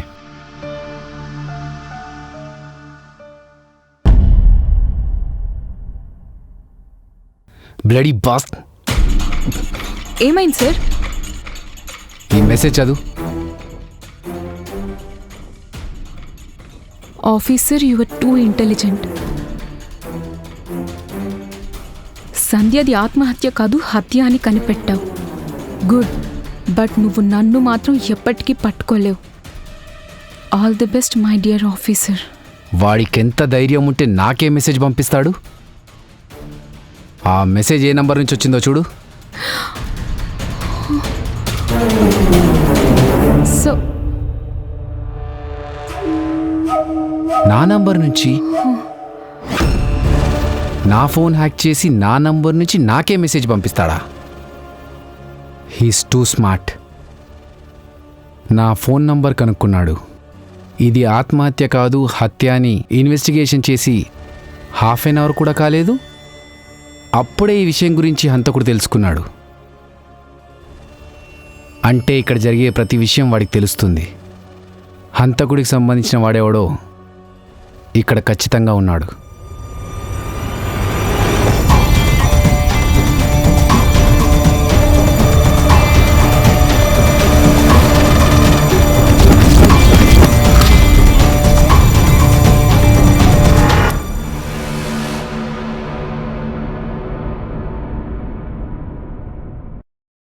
ఒకప్పుడు ప్రపంచం గురించి తెలియాలంటే మనం ప్రపంచానికి పరిచయం కావాలి. కానీ ఇప్పుడు ఒక ఫోనో ల్యాప్టాపో ఉంటే చాలు సార్, ప్రపంచాన్ని మన దగ్గరకు తీసుకురావచ్చు.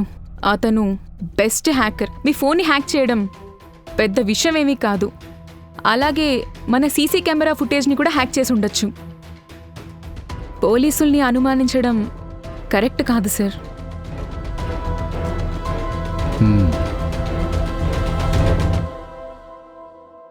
రాహుల్ గురించి కార్తిక్ చెప్పిన దాని ప్రకారం రాహుల్కి సంధ్యను చంపే అవకాశం ఉంది. అంతేకాదు, ఆ రోజు రాహుల్ వాచ్మెన్కి డిన్నర్ తీసుకురమ్మని చెప్పి బయటకు పంపించాడు. ఆ టైంలో ఏదైనా ప్లాన్ చేస్తుండొచ్చు. కాసేపు మీరు చెప్పిందే నిజం అనుకుందాం. ఆ రోజు రాక్ కార్డ్ పేరుతో వచ్చిందెవరు? సంధ్యని చంపడం వల్ల రాహుల్కేంటి లాభం? రాహుల్ నిజంగా సంధ్యను లవ్ చేసి ఉంటే, తన లవర్ ఇంకొకరిని పెళ్లి చేసుకుంటుంటే రాహుల్ చూస్తూ ఊరుకోలేడు. ఎలాగైనా పెళ్ళాపాలని ట్రై చేస్తాడు. కానీ రాహుల్కి పెళ్ళాపడానికి ఎలాంటి అవకాశం లేదు. ఎందుకంటే సంధ్య వాళ్ళ నాన్న కూడా ఈ పెళ్లి కొప్పుకున్నాడు. సంధ్య తనకు దక్కదని అర్థమైపోయింది. కాబట్టే తనకు దక్కని సంధ్య ఇంకొకరికి దక్కకూడదని చంపేసిండొచ్చు. అంతేకాకుండా ఆ అపార్ట్మెంట్ గురించి రాహుల్కి బాగా తెలుసు. ఆ రాక్ కార్డ్ పేరుతో వచ్చింది రాహుల్ ఫ్రెండ్ ఎవరైనా ఉండొచ్చు కదా. రాహుల్ సంధ్యను చంపాడనడానికి మన దగ్గర ఎలాంటి ఆధారాలు లేవు. ఇప్పటి వరకు మన దగ్గర ఈ కేసుకు సంబంధించి అనుమానాలు మాత్రమే ఉన్నాయి, సాక్ష్యాలు లేవు. హలో, చెప్పు. సరే, లోపలికి పంపించు. ఎవరొచ్చింది? సార్, ఇతని పేరు రాహుల్, సంధ్య వాళ్ళ బావ. సార్, మీరు శివగారు కదా? నేను మీకు పెద్ద ఫ్యాన్ని సార్. ఎప్పటి నుంచో మిమ్మల్ని కలవాలనుకుంటున్నాను, కానీ ఇలా కలుస్తా అనుకోలేదు. కూర్చో. అవును, సంధ్య నువ్వు చిన్నప్పటి నుంచి కలిసి పెరిగారు కదా? అవును సార్, సంధ్య నేను బాగా క్లోజ్ అండి. ఇద్దరం కలిసి ఒకే స్కూల్లో చదువుకున్నాం. తర్వాత తనతో పాటే కాలేజ్లో జాయిన్ అయ్యాను. తనతో పాటే జాయిన్ అయ్యావా లేకపోతే తను జాయిన్ అయిందని జాయిన్ అయ్యావా? తనతో పాటే జాయిన్ అయ్యాను సార్. సంధ్య అంటే నీకు బాగా ఇష్టం ఉన్నట్టుంది. ఎంతైనా సంధ్య నా అత్త కూతురే కదా సార్. ఇష్టమేనా లేక ప్రేమ కూడానా? జస్ట్ ఇష్టం అంతే. ఎవరినన్నా లవ్ చేసావా రాహుల్? నో అలాంటిదేం లేదు సార్. కానీ ఎందుకు అలా అడుగుతున్నారు?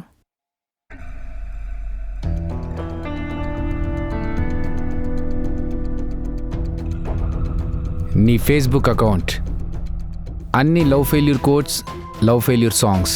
జనరల్గా ఇలా లవ్ ఫెయిల్యూర్ కోట్స్ పెట్టేవాడు లవ్లో ఫెయిల్ అయిన వాడే ఉంటాడు. ఇప్పుడేమంటావు చెప్పు. సంధ్య కార్తిక్ని లవ్ చేసిన విషయం నీకు తెలుసా రాహుల్? తెలుసు సార్. ఎప్పుడు తెలిసింది ఆ విషయం? ఒకరోజు సంధ్య కార్తీక్ ఓ రెస్టారెంట్లో ఉన్నప్పుడు చూశాను సార్. ఆ తర్వాత సంధ్యని అడిగాను. అప్పుడే తెలిసింది సంధ్య కార్తీక్ని లవ్ చేస్తుందని. ఎందుకు ఆ విషయాన్ని అంత బాధగా చెప్తున్నావు? అది సంధ్య గుర్తొచ్చింది సార్. అది నిజం కాదు. నిజమేంటో నేను చెప్పనా? నువ్వు సంధ్యను ప్రేమించావు, కానీ సంధ్య నిన్ను ప్రేమించలేదు. చిన్నప్పటి నుంచి నీతో కలిసి తిరగడం వల్ల సంధ్యకు నీ మీద ఎలాంటి ఫీలింగ్స్ లేవు. సంధ్య కార్తిక్ని లవ్ చేయడం నువ్వు జీర్ణించుకోలేకపోయావు. కానీ నువ్వు సంధ్యతో గొడవ పడలేవు. ఎందుకంటే నువ్వు గొడవ పడితే తను నీకు దూరం అవుతుందే తప్ప దగ్గర అవ్వదు. సంధ్య ప్రేమించిన విషయాన్ని వాళ్ళ నాన్న కూడా సపోర్ట్ చేసి వాళ్ళ పెళ్లి చేద్దామనుకున్నాడు. ఇంకా ఆ విషయం తెలిసిన తర్వాత నీకేం చేయాలో అర్థం కాలేదు. నీకు దక్కని సంధ్య ఇంకొకరికి దక్కకూడదనే సంధ్యను చంపేశావు. నో, నేను సంధ్యను చంపటం ఏంటి? అంత అబద్ధం. అబద్ధమని నువ్వు అర్చినంత మాత్రాన నిజాలు అబద్ధాలు అయిపోవు రాహుల్. కొచ్చా ఆ చేయిలాయి. ఈ టాటూ ఏంటి? నాకెలా తెలిసింది అనుకుంటున్నావా? మీ అపార్ట్మెంట్లో ఉన్న సీసీటీవీ ఫుటేజ్ చెక్ చేస్తే మొత్తం బండారం బయటపడింది. చెప్పు, సంధ్యను ఎందుకు చంపావు? నేను చంపలేదు సార్. సంధ్య అంటే నాకు చాలా ఇష్టం. తను ప్రేమించాను కూడా. కానీ సంధ్య కార్తీక్ని లవ్ చేస్తున్నా అని చెప్పినప్పుడు చాలా కోపం వచ్చింది సార్. ఎంతలా అంటే కార్తీక్ని చంపేద్దాం అనుకున్నా. కానీ ఆ తర్వాతే అర్థమైంది సంధ్య అతనితోనే సంతోషంగా ఉంటుందని. అందుకే నా ప్రేమను చంపుకున్నాను. అయినా సంధ్యకి చిన్న దెబ్బ తగిలితేనే తట్టుకోలేను. అలాంటిది సంధ్య నేనేలా చంపుతాను? సంధ్య చనిపోయిన రోజు రాత్రి నువ్వు ఎక్కడున్నావు? ఆ రోజు నేను మా ఇంట్లోనే ఉన్నాను సార్. మీ ఇంట్లో ఉన్నావా? మరి పోలీస్ ఇన్వెస్టిగేషన్లో వేరేలా చెప్పావు? అంటే అది ఆ రోజు మా ఇంట్లో ఎవరు లేరు సార్. మా ఫ్రెండ్ కాల్ గర్ల్ని బుక్ చేసుకున్నాడు. అనవసరంగా ఈ విషయం బయటికి తెలిస్తే లేనిపోని ప్రాబ్లమ్స్లో ఇరుక్కుంటానని అబద్ధం చెప్పాను. మీకు డౌట్ ఉంటే ఎంక్వైరీ చేయండి. అయితే చెయ్యి. మాట్లాడండి సార్. పేరేంటి? వైశాలి సార్. వైశాలి. స్పీకర్ ఆనందా? అవును సార్. హలో వైశాలి. హలో, ఎవరు? నా నంబర్ ఎవరిచ్చారు? మీ ఫ్రెండ్ పేరేంటి? శేఖర్ సార్. శేఖర్ ఇచ్చాడు మీ నంబర్. శేఖరా? అయితే మీకు 10% డిస్కౌంట్ ఇస్తాను. కానీ ఈ రోజు రేపు ఖాళీ లేదు. ఎల్లుండైతే ఓకే. హలో హలో హలో, నేను దానికోసం ఫోన్ చేయలేదు. I'm Shiva, special officer, crime branch. ఇప్పుడు నేను అన్నీ మానేశాను. నన్ను వదిలేయండి సార్. వైశాలి, నేను ఒక కేసు గురించి నీకు కాల్ చేశాను. నువ్వు కరెక్ట్గా చెప్తే నీకేం ప్రాబ్లం ఉండదు. అలాగే చెప్తాను సార్. జనవరి 4th ఆ రాత్రి నువ్వు ఎక్కడున్నావు? ఆ రోజు రాత్రి మొత్తం శేఖర్తోనే ఉన్నాను. ఎల్బీ నగర్లో ఉండే త్రిలోక్ అపార్ట్మెంట్లో శేఖర్ వాళ్ళ ఫ్రెండ్ ఇంట్లో ఉన్నాను. ఓకే. ఇంకా ఇన్వెస్టిగేషన్లో ఏదైనా అవసరం అయితే మా టీం వాళ్ళు ఫోన్ చేస్తారు. ఓకే? Okay sir. చెప్పాను కదా సార్. ఇప్పటికైనా నమ్ముతారా sir? If you don't mind ఈ విషయం బయట ఎవరికి తెలియనీకండి సార్, ప్లీజ్. చేసేటప్పుడు ఇలాంటివే ఉండవు కదా?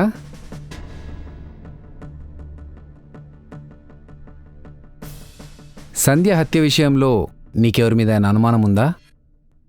సంధ్య చనిపోయిన దగ్గర నుంచి నాకు ఒకరి మీద అనుమానం ఉంది సార్. తను రేఖ కార్తీక్ ఉన్న ఆఫీస్లోనే పనిచేస్తుంది. ఇంకొక విషయం ఏంటంటే చాలా రోజుల నుంచి కార్తీక్ లవ్ చేస్తుంది. రేఖ కార్తిక్ను లవ్ చేస్తుందా? అవునా? మరి నేను ఎంక్వైరీకి వచ్చినప్పుడు నాకు ఈ విషయం చెప్పలేదేంటి? అది ఓకే ఓకే, రిలాక్స్. సి, ఆ రేఖకు ఫోన్ చేసి ఇన్వెస్టిగేషన్కి రమ్మని చెప్పు. Okay sir. Rahul sir, college డేస్లో సంధ్య ఎవరు నన్ను లవ్ చేసిందా?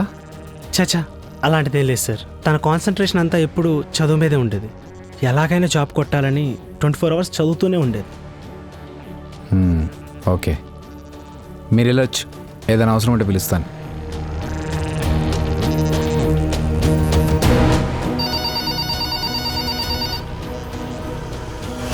హలో, సంధ్య ఫ్రెండ్ రమ్య వచ్చింది సార్.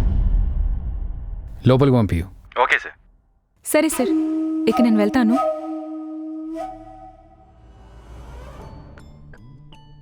రమ్య, సార్. మీరు సంధ్య ఫ్రెండ్సా? అవును సార్. ఎప్పటి నుంచి ఫ్రెండ్స్? నేను సంధ్య ఒకేసారి ఆఫీస్లో జాయిన్ అయ్యాం సార్. అప్పటి నుంచి సంధ్య నేను మంచి ఫ్రెండ్స్. తను ప్రతి విషయం నాతో షేర్ చేసుకునేది.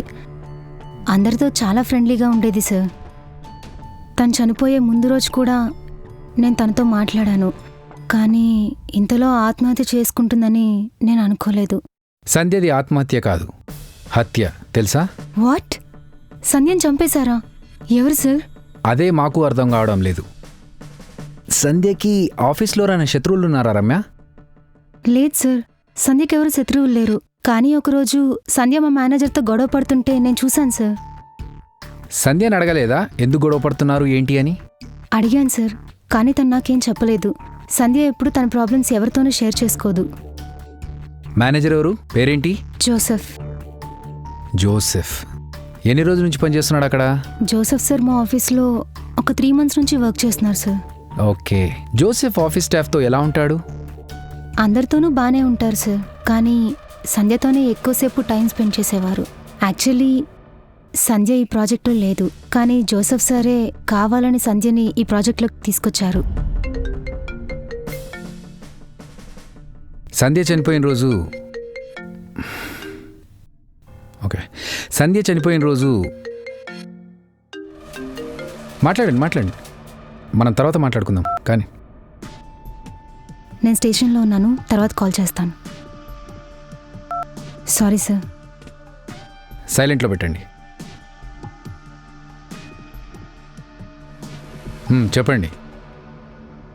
సంధ్య ఎప్పుడు సోషల్ యాక్టివిటీస్లో ఎక్కువగా యాక్టివ్గా ఉండేదా? దానివల్ల ప్రాబ్లం రాలేదా? లేదు సార్, కానీ సంధ్య చాలా మంది మీద పోలీస్ కంప్లైంట్ ఇవ్వాలని ట్రై చేసింది. నేను కార్తిక్కే ఆపేవాళ్ళం. సంధ్య చనిపోయిన రోజు ఆఫీస్లో ఏం జరిగింది? ఆ రోజు ఆఫీస్ మొత్తం చాలా హడావుడిగా ఉంది సార్. ప్రాజెక్ట్ సబ్మిట్ చేయాలి. అందరం కలిసి ప్రాజెక్ట్ కంప్లీట్ చేశాం. ఆ తర్వాత సంధ్య కార్తిక్ని కలవడానికి వెళ్ళిపోయింది. సంధ్య చనిపోయిన విషయం మీకు ఎప్పుడు తెలిసింది? ఎలా తెలిసింది? ఆ రోజు ప్రాజెక్ట్ సబ్మిట్ చేయాలి సార్. సంధ్య ఇంకా ఆఫీస్కి రాలేదు. నేను తనకు కాల్ చేస్తే వాళ్ళ అమ్మగారు ఫోన్ లిఫ్ట్ చేసి తను చనిపోయింది అని చెప్పారు. వెంటనే సంధ్య వాళ్ళ ఇంటికి వెళ్ళాను సార్. మీ ఆఫీస్లో మీ టీంలో మొత్తం ఎంతమంది ఉంటారు? నేను, సంధ్య, రఘు, కృష్ణ, అనుష, మణి, అంతే సార్. వాళ్లలో ఎవరికైనా సంధ్యతో ప్రాబ్లం కానీ గొడవలు కానీ? లేదు, అలా ఏం లేదు సార్. మేమంతా చాలా ఫ్రెండ్లీగా ఉంటాం. ప్రతి వీకెండ్ కూడా పార్టీ చేసుకుంటాం. ఓకే, ఇంతకీ మీరెక్కడ ఉంటారు? నేను హాస్టల్లో ఉంటాను సార్. ఇక మీరు వెళ్ళొచ్చు. Okay sir, thank you.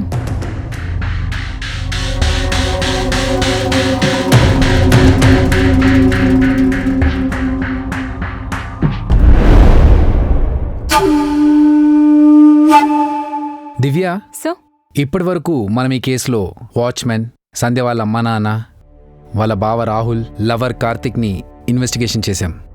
కానీ ఎవరికీ ఈ హత్యతో సంబంధం లేదు. ఇక మిగిలింది రేఖ, జోసెఫ్. ఒకవేళ వాళ్ళు కూడా హత్య చేయలేదంటే ఈ కేసులో ఎలా ముందుకెళ్లాలో అర్థం కావట్లేదు. హాయ్ సార్, ఐఎమ్ రేఖ. రేఖ, సంధ్య హత్య జరిగిందన్న విషయం మీకు తెలుసా? తెలుసు సార్. ఆ కేసు క్లోజ్ చేశారు కదా. ఇప్పుడు ఓపెన్ చేస్తే ఏమైనా ప్రాబ్లమా? సిట్. అయితే నన్నెందుకు రమ్మన్నారు? సంధ్య చనిపోవడానికి నాకేంటి సంబంధం? మీరు కార్తిక్ని లవ్ చేశారని విన్నాను. అంతేకాదు, ఒకసారి కార్తిక్ కోసం సూసైడ్ అటెంప్ట్ కూడా చేశారని తెలిసింది.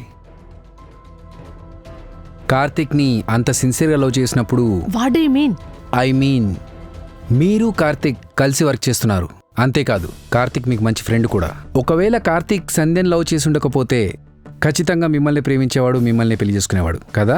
మేబీ ఛాన్స్ ఉంది. సంధ్య చనిపోతే అందరికన్నా ఎక్కువ లాభం మీకే ఉంది. మీరు కోరుకున్నట్లుగా కార్తిక్ని పెళ్లి చేసుకోవచ్చు, రైట్? కార్తిక్ కోసం మీరేమైనా సంధ్యను చంపేశారేమోనని మాకు డౌట్. నేను సంధ్యని చంపడమా? ఏం మాట్లాడుతున్నారు? మీ దగ్గర ఏమైనా సాక్ష్యం ఉందా? నన్నెందుకు అనుమానిస్తున్నారు? మా దగ్గర ఇప్పుడైతే ఏం సాక్ష్యం లేదు, అందుకే జస్ట్ ఎంక్వైరీ కోసం పిలిచాం. లేకపోతే డైరెక్ట్గా అరెస్ట్ చేసేవాళ్ళం. అయినా ఎంక్వైరీ కోసం పిలిస్తేనే ఎందుకు అంత కోపం వస్తుంది? మీరు చంపనప్పుడు ఎంక్వైరీలో కోఆపరేట్ చేయడానికి ఏంటి ప్రాబ్లం? ఓకే, మీకేం కావాలో అడగండి, చెప్తాను. సంధ్య మీకు ఎప్పటి నుంచి తెలుసు? 2 years నుండి తెలుసు. మరి కార్తిక్? 10 years నుంచి తెలుసు. నేను కార్తిక్ ఒకే అపార్ట్మెంట్లో ఉంటాం. నా బీటెక్ కంప్లీట్ చేసిన తర్వాత కార్తిక్ గారు తన ఆఫీస్లో నా జాబ్ కోసం రెఫర్ చేశారు. అలాగా నాకు జాబ్ వచ్చింది. అప్పటినుంచి ఇద్దరమే కలిసి ఆఫీస్కి వెళ్ళి వస్తూ ఉంటాం. కార్తిక్ని ఎప్పటి నుంచి లవ్ చేస్తున్నావు? 4 years నుండి లవ్ చేస్తున్నాను. అయినా కార్తిక్ లాంటి అబ్బాయిని ఎవరైనా లవ్ చేస్తారు. తను చాలా మంచివాడు. తన హెల్పింగ్ నేచర్ నాకు చాలా ఇష్టం.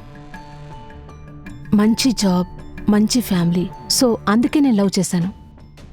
సంధ్యని చివరిసారిగా ఎప్పుడు కలిశారు? సంధ్య చనిపోవడానికి 1 వారం రోజుల ముందు మా ఆఫీస్కి వచ్చింది.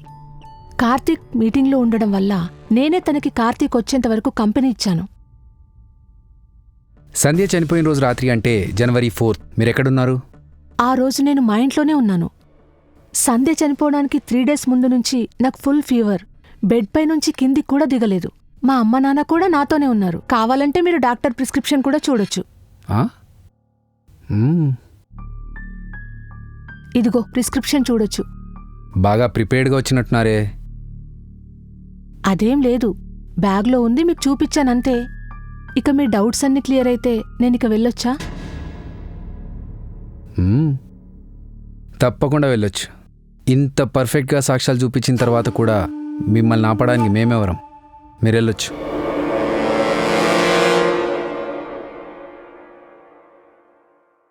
దివ్య, సో ఈ రేఖ ఫోన్ నంబర్ ఒకసారి చెక్ చేయి.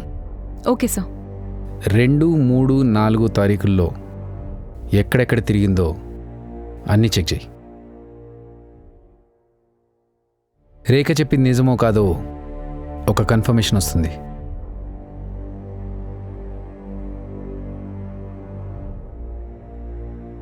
సార్, తను చెప్పిందంతా నిజమే. January 2వ తారీఖు తను దిల్సుఖ్ నగర్లోని హాస్పిటల్లో ఉంది. ఆ తర్వాత ఎక్కడికి వెళ్ళలేదు, ఇంట్లోనే ఉంది.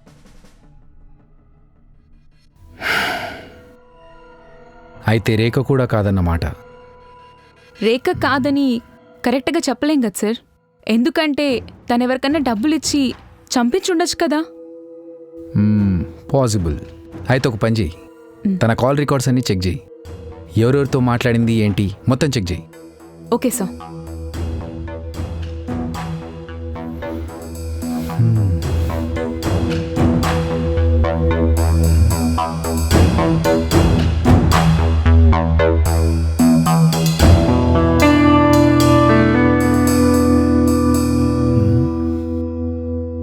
లేదు సార్, ఎవరితోనూ మాట్లాడలేదు. సో ఇట్స్ కన్ఫర్మ్డ్, రేఖ కూడా కాదు. ఇక మిగిలింది జోసెఫ్ ఒకడే. ఒకసారి జోసెఫ్ ఫోన్ కూడా చెక్ చేయి. మళ్ళీ వాడు వచ్చిన తర్వాత వాడు ప్రూఫ్ చూపించి ఎందుకు చెక్ చేయి.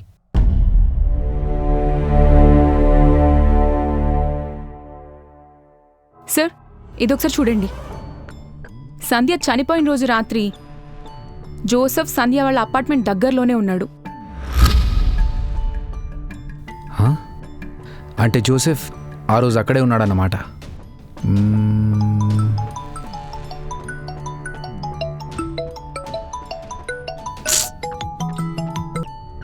నానా ఏరా వస్తున్నావా? కాసేపట్లో బయలుదేరుతాను. కొంచెం బిజీగా ఉన్నా నాన్న. త్వరగా రా, మీ అమ్మ నీకోసం వెయిట్ చేస్తుంది. ఓకే ఓకే సరే.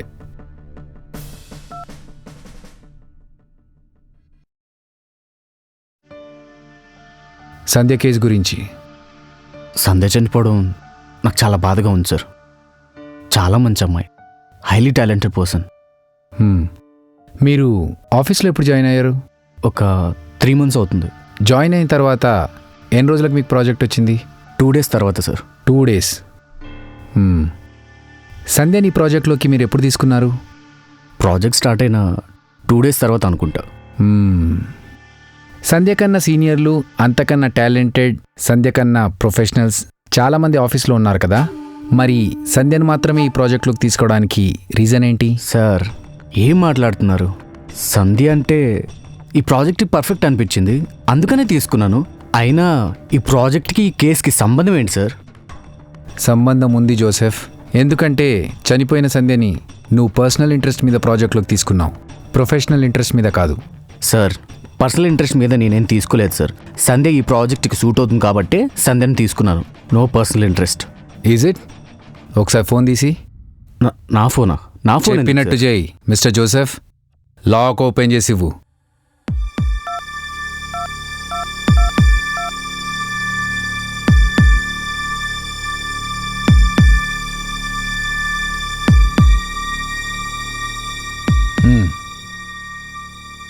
ఇదేంటి సంధ్య ఫొటోస్ ఎన్ని ఉన్నాయి? ఒకవేళ మీకు పర్సనల్ ఇంట్రెస్ట్ లేకపోతే మీ గ్యాలరీ నిండా సంధ్య ఫొటోస్ ఎందుకున్నాయి?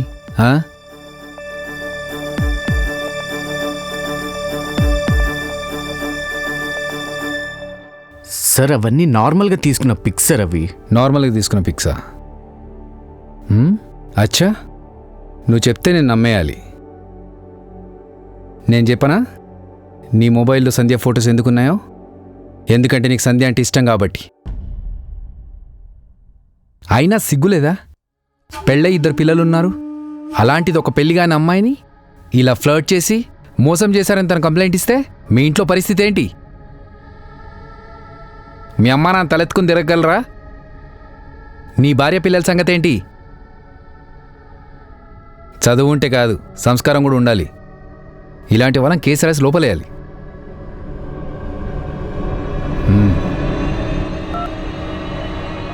సంధ్య చనిపోయిన రోజు నువ్వు ఎక్కడున్నావు? ఆ రోజు నేను మా ఇంట్లో పడుకున్నాను సార్. ఎక్కడున్నావు?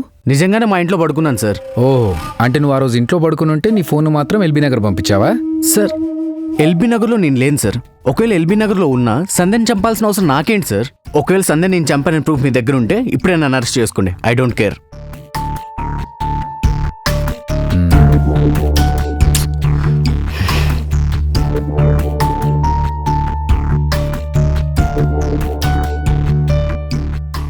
ఏంటి సార్ అలా వదిలేశారు? వదిలేయకపోతే ఏం చేయాలి?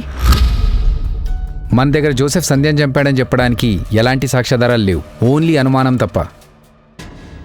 ఎలాంటి ప్రూఫ్స్ లేకుండా కస్టడీలోకి తీసుకోలేం కదా, నీకు తెలుసు కదా. డామిట్, ఇంతవరకు చేసిన ఎంక్వైరీలో ఆ హంతకుడి గురించి ఒక్క క్లూ కూడా దొరకలేదు. అంటే మీకు కూడా ఈ కేసులో ఎలాంటి క్లూస్ దొరకలేదు? అంటే మీరు కూడా ఈ కేసుని ప్రాపర్గా ఎంక్వైరీ చెయ్యలేదా?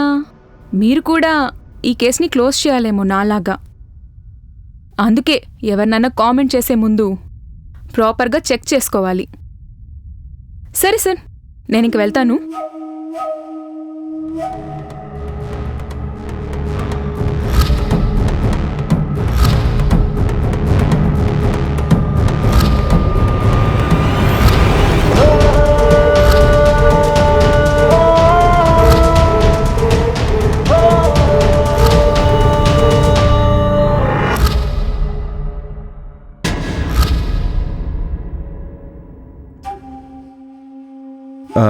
సార్ అందరూ వెళ్ళిపోయారు. మీరు మాత్రమే ఉన్నారు. ఇంటికి వెళ్ళండి సార్. ఉదయం నుంచి మీరేం తినలేదు కూడా. ఈ కేసు రేపు చూసుకుందాం. లేదు రాజు, కూర్చో.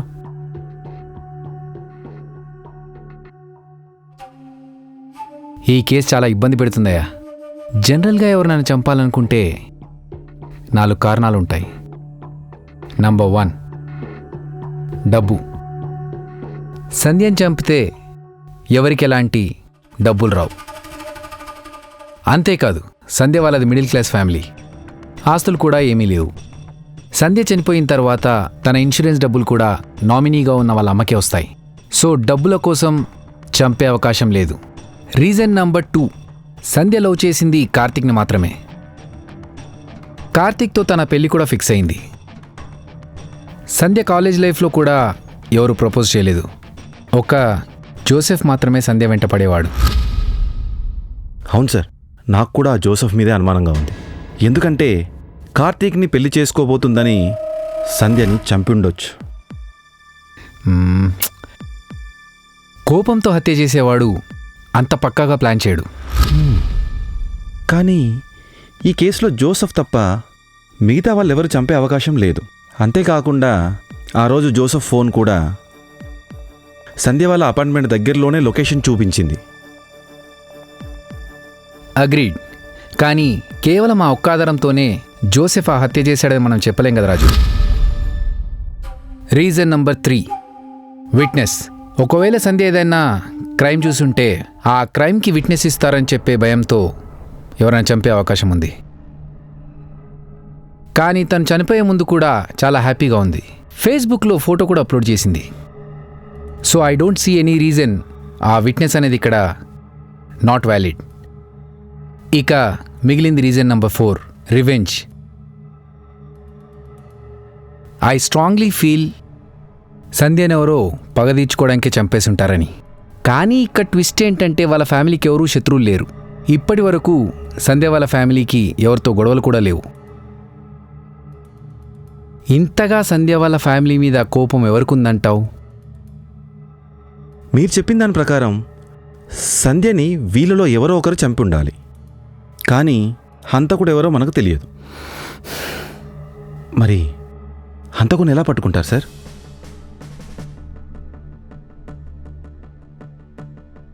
పట్టుకుందాం. దానికి నా దగ్గర ఒక ఐడియా ఉంది. నేను చెప్పినట్టు చెయ్యి. ఈ కేసులో ఇప్పటివరకు మనం ఇన్వెస్టిగేషన్ చేసిన వాళ్ళలో రాహుల్, రేఖ, జోసెఫ్, సంధ్య వాళ్ళ నాన్న, వీళ్ళ నలుగురికి ఫోన్ చేసి నా దగ్గర వాళ్ళకు సంబంధించిన సాక్ష్యాలున్నాయని చెప్పు. వాళ్ళు ఎలా రియాక్ట్ అవుతారో చూద్దాం. Okay sir. కానీ ఆ సాక్ష్యాలు ఇవ్వడానికి నువ్వు 20 lakhs డిమాండ్ చెయ్యి.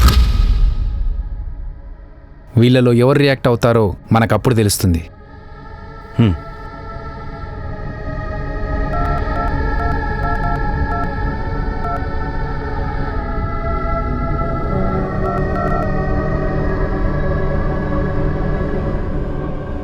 నేను సంధ్యను చంపలేదు.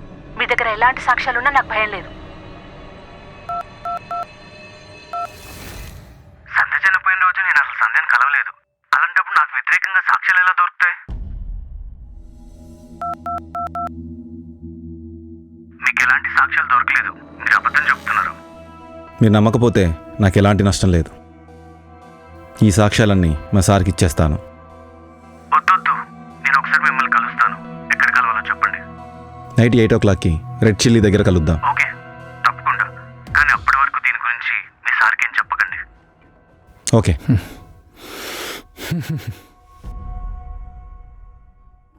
సార్, జోసఫే హంతకుడు. లేకపోతే కలుద్దామని ఎందుకు చెప్తాడు? సరే, ఆ జోసెఫ్కి సంబంధించిన కంపెనీ డీటెయిల్స్ అన్నీ చెక్ చెయ్యి. Okay sir. అలాగే సంధ్య చనిపోయిన రోజు రాత్రి జోసెఫ్ ఎక్కడున్నాడో అది కూడా ఫైండ్ అవుట్ చెయ్యి. వెళ్ళా పని మీద ఉండు. Okay sir.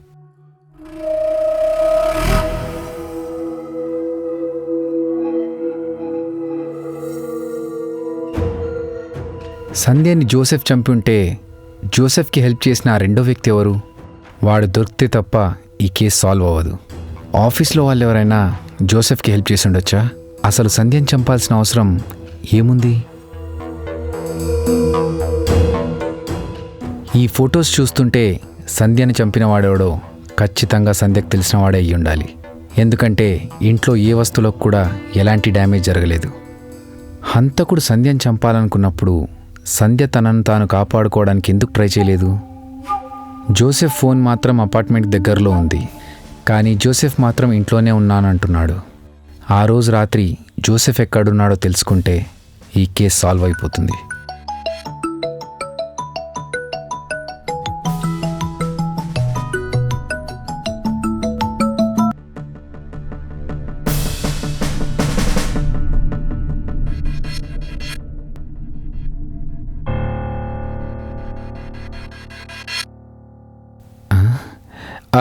దివ్య ఫోన్ ఇక్కడే మర్చిపోయి వెళ్ళిపోయిందండి. నేను రాగానే చెప్తాను.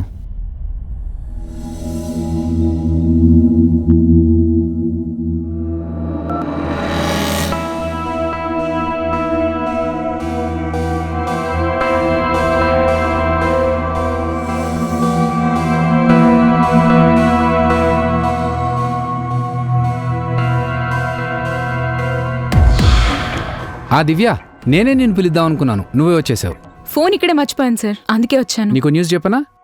సంధ్య విషయంలో హంతకుడు ఎవరో తెలిసిపోయింది. కేసు సాల్వ్ అయిపోయినట్లే. వాట్?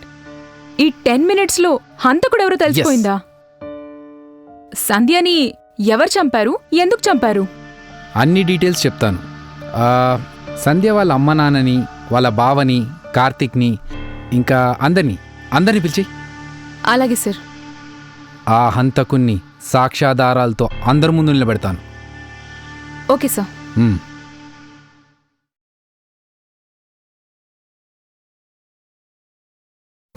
నిజమేనా సార్? మా అమ్మాయిని ఎవరు చంపారో తెలిసిందా సార్?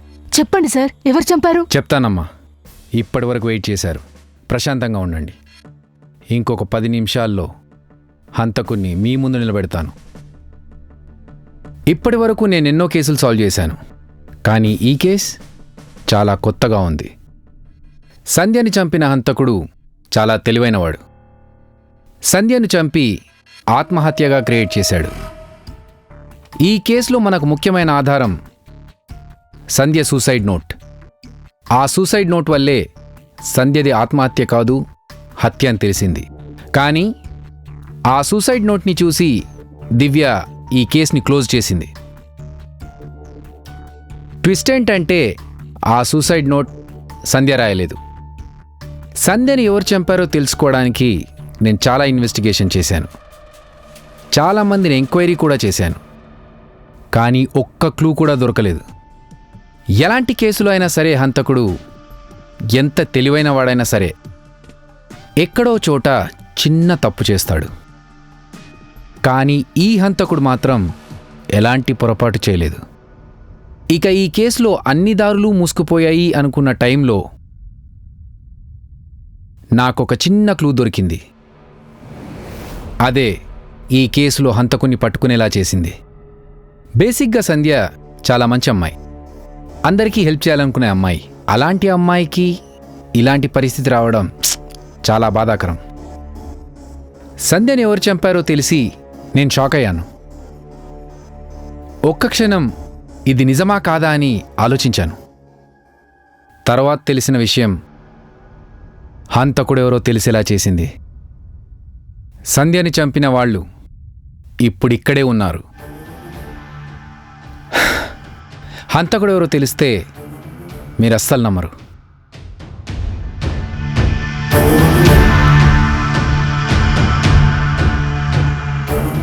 సంధ్యని చంపింది ఎవరంటే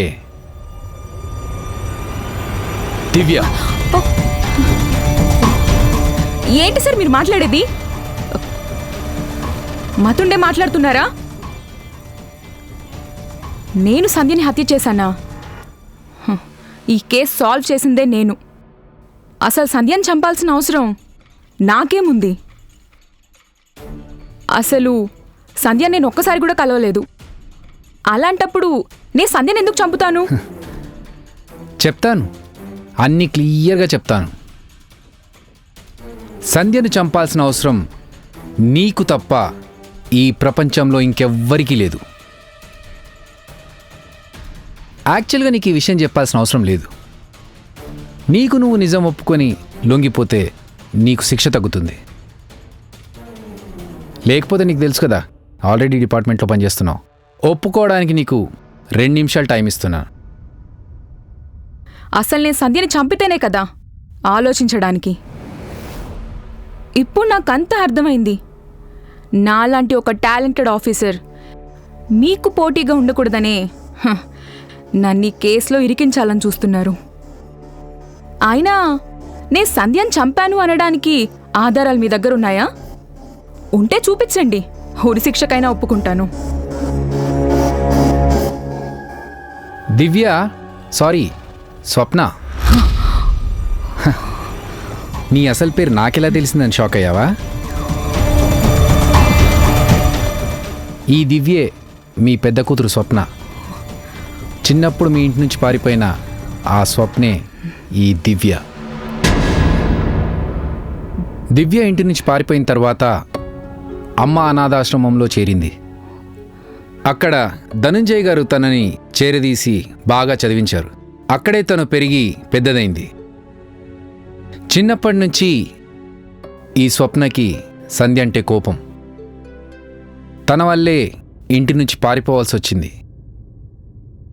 బేసిక్గా మీరు స్వప్నని చాలా ప్రేమగా చూసుకున్నారు. కానీ ఎప్పుడైతే సంధ్య పుట్టిందో అప్పటి నుంచి ఈ స్వప్నని మీరు నెగ్లెక్ట్ చేయడం స్టార్ట్ చేశారు.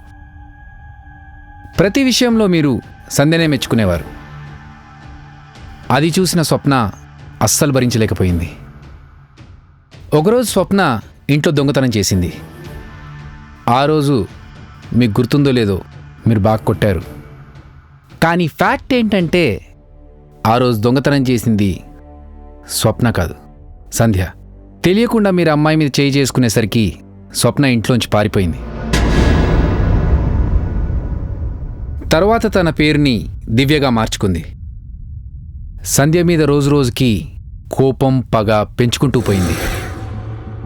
ఎలాగైనా పగ తీర్చుకోవడానికి కష్టపడి చదివి పోలీస్ అయింది. చాలా కేసులు కూడా సాల్వ్ చేసింది.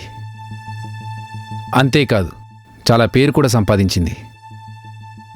పిచ్చిది, మీకోసం వెతుక్కుంటూ వచ్చి మీరు తన్ని చూస్తే ఆనందపడతారనుకుంది. కానీ అస్సలు మీరు స్వప్న గురించి ఆలోచించకుండా, తన గురించి ఒక్కసారి కూడా గుర్తు చేసుకోకుండా సంధ్యతో చాలా హ్యాపీగా ఉన్నారు. అది చూసి స్వప్న అలియాస్ దివ్య తట్టుకోలేకపోయింది. తను ఇన్ని కష్టాలు పడ్డానికి కారణమైన సంధ్య, ఇలా ఒంటరిగా మిగిలిపోవడానికి కారణమైన సంధ్య ఇంత ఆనందంగా ఉండడాన్ని అస్సలు భరించలేకపోయింది. ఎలాగైనా సరే సంధ్యను చంపాలని డిసైడ్ అయింది. సంధ్య ఏ టైంకి ఆఫీస్కి వెళ్తుంది, ఎప్పుడెప్పుడు ఎక్కడెక్కడికి వెళ్తుంది, అన్ని డీటెయిల్స్ తెలుసుకుంది. ఆ రోజు మీరు ఊరికి వెళ్తున్నారని తెలిసి పక్కా ప్లాన్తో సంధ్యను చంపేసింది. ఆత్మహత్యగా క్రియేట్ చేసింది. బేసిక్గా తను మంచి పోలీస్ ఆఫీసర్. అందుకే ఎంక్వైరీ ఎలా చేస్తారో, క్లూస్ ఎలా కలెక్ట్ చేస్తారో అన్నీ తెలిసి అలా దొరక్కుండా పక్కాగా సాక్ష్యాలు లేకుండా ఈ మర్డర్ ప్లాన్ చేసింది. అందుకే ఆ అనుభవం వల్లే మనకొక్క క్లూ కూడా లేకుండా పోయింది. ఆపండి సార్, ఇదంతా పచ్చి అబద్ధం. నువ్వు సంధ్యను చంపావనడానికి నా దగ్గర పక్కా ప్రూఫ్స్ ఉన్నాయి. నేను ధనుంజయ్ గారితో మాట్లాడాను. ఆయనే కదా నిన్ను పెంచింది. నువ్వు హాస్టల్లో చేరినప్పుడు తీసిన ఆ ఫోటో కూడా నా దగ్గర ఉంది. అంతేకాదు, అనాథ శరణాలయంలో ప్రతి సంవత్సరం ఫోటో తీసే అలవాటు ఉంది. ఆ ఫొటోస్ అన్నీ నా దగ్గర ఉన్నాయి, చూపించనా? నువ్వే స్వప్న అని చెప్పడానికి కావాల్సిన ఆధారాలన్నీ నా దగ్గర ఉన్నాయి. నీకు ఇంకేమైనా డౌట్లుంటే చెప్పు, DNA టెస్ట్లు కూడా చేయిద్దాం. రెడీయా? ఏంటి దివ్య, ఈ విషయాలన్నీ నాకెలా తెలిసే అనుకుంటున్నావా? నీ మొబైలే నిన్ను పట్టించింది.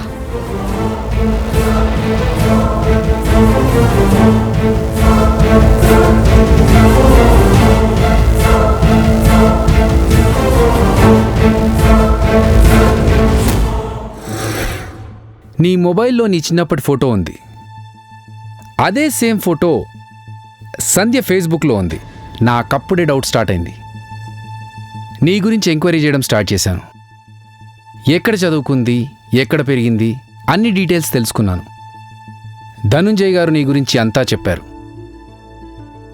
ఇప్పుడు చెప్పు స్వప్న, ఇదంతా నిజమా కాదా? అవును, నిజమే. నేను స్వప్ననే. సంధ్య నా చెల్లెలు. కానీ నేను సంధ్యను చంపలేదు. ఆ రోజు నేను సంధ్య వాళ్ళ ఇంటికి వెళ్ళలేదు. కావాలంటే మీరు నా ఫోన్ చెక్ చేసుకోవచ్చు. నేను ఆల్రెడీ చెప్పాను కదా, నువ్వు ఒక పోలీస్ ఆఫీసర్వి. అందుకే ఎలాంటి సాక్ష్యాధారాలు లేకుండా జాగ్రత్త పడ్డావు. ఈ హత్య నువ్వు ఒక్కదానివి చేయలేదు, నీకింకో వ్యక్తి హెల్ప్ చేశాడు. తను కూడా మాకు దొరికిపోయాడు మిస్ దివ్య.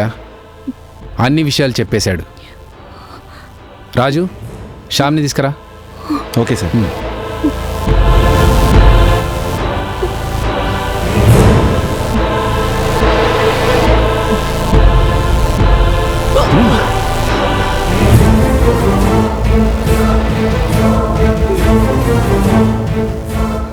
దివ్య నీకు తెలుసా?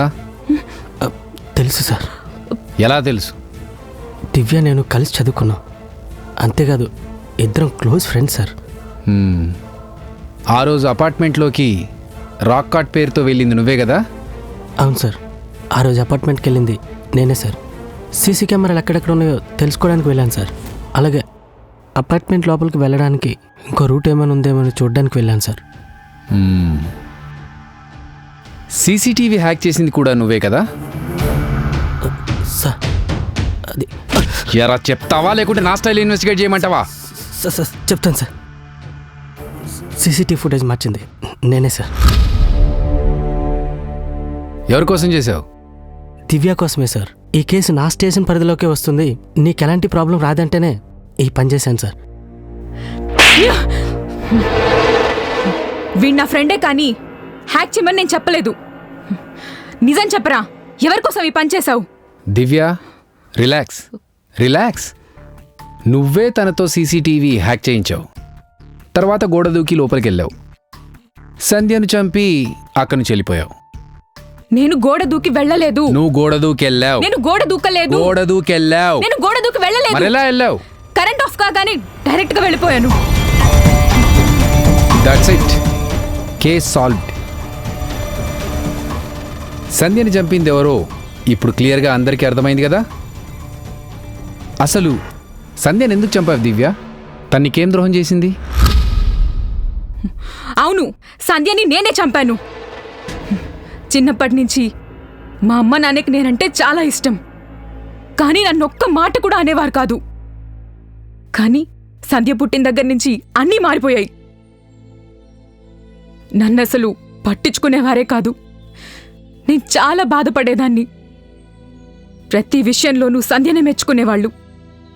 చివరికి ఇంట్లో డబ్బులు పోయినా నేనే దొంగతనం చేశాననేవారు. అలా సంధ్య మీద నాకు కోపం ఏర్పడింది. నేను ఇంట్లో నుంచి పారిపోయిన తర్వాత ధనుంజయ్ గారు నన్ను సొంత కూతుర్లా చూసుకున్నారు. ఆయన చాలా మంచివారు. ఆయన వల్లే నేను ఈరోజు ఈ స్టేజ్లో ఉన్నాను. సంధ్య నాకు బాగా గుర్తొచ్చేది. సంధ్య అనే పేరు గుర్తొస్తే చాలు నేనేం చేసేదాన్నో నాకే తెలీదు. ప్రతిరోజు రాత్రి అమ్మ బాగా గుర్తొచ్చేది.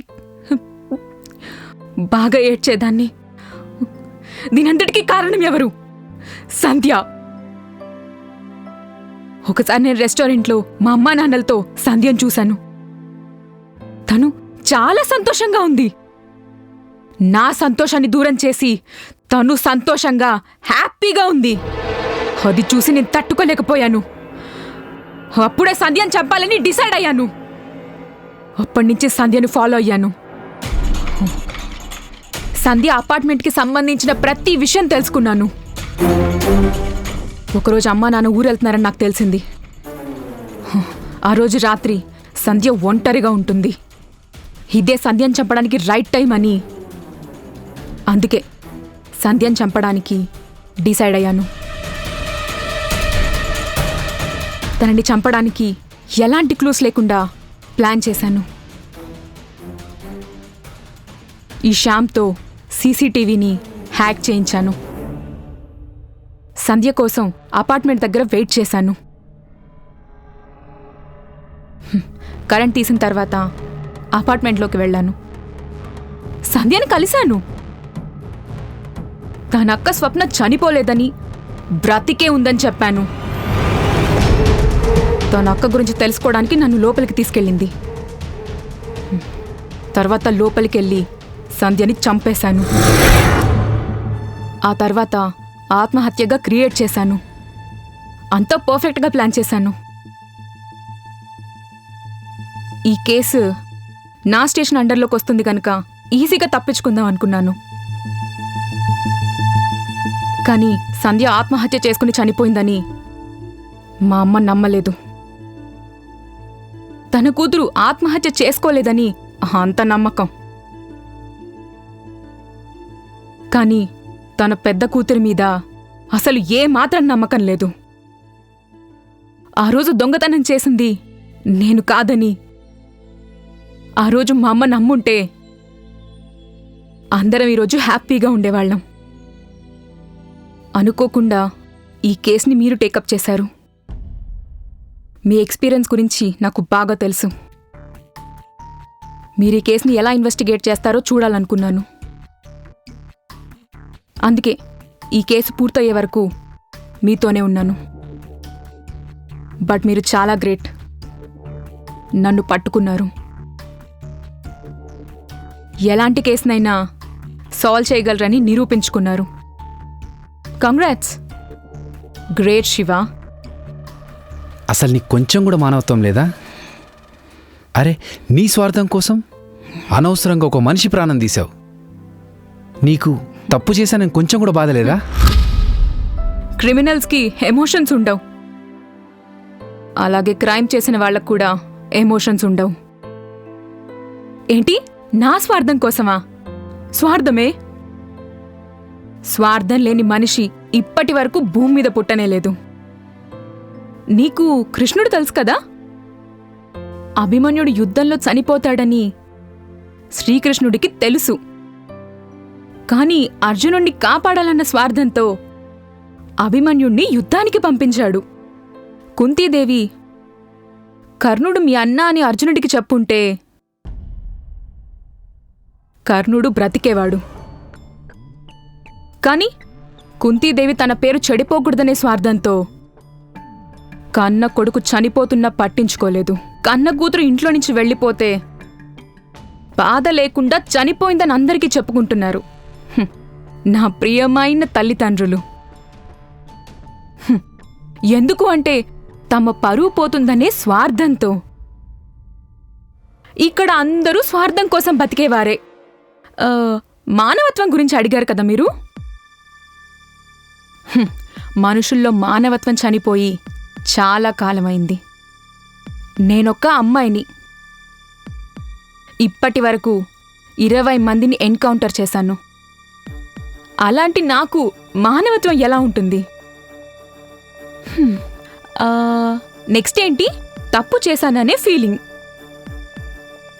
నేను ఇంట్లో నుంచి వెళ్ళిపోయిన తర్వాత ప్రతిరోజు యుద్ధం చేయవలసి వచ్చింది.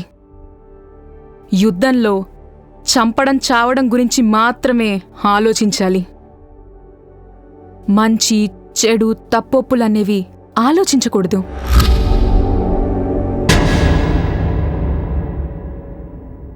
దివ్య ఎవరో పరాయి వాళ్ళంటే ఓకే, కానీ నువ్వు మీ సొంత చెల్లిని చంపేశావు. మహాభారతంలో కూడా ఒకరినొకరు చంపుకున్నది అన్నదమ్ములే కదా సార్?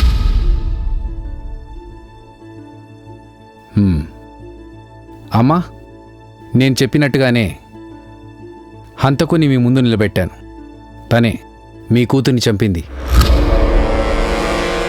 ఏం మాట్లాడమంటారు? ఒక కూతురు చనిపోయింది, ఇంకో కూతురు తనని చంపింది. అరెస్ట్ చేయండి. ఇంతకన్నా ఇప్పుడు చేయగలిగింది ఏమీ లేదు. రాజు, టేక్ హర్ ఇంటూ కస్టడీ. కాలం ప్రతి ప్రశ్నకు సమాధానం చెప్తుంది. కొన్ని ప్రశ్నలకు ఆలస్యంగా సమాధానం చెప్తుంది, మరికొన్ని ప్రశ్నలకు తొందరగా సమాధానం చెప్తుంది.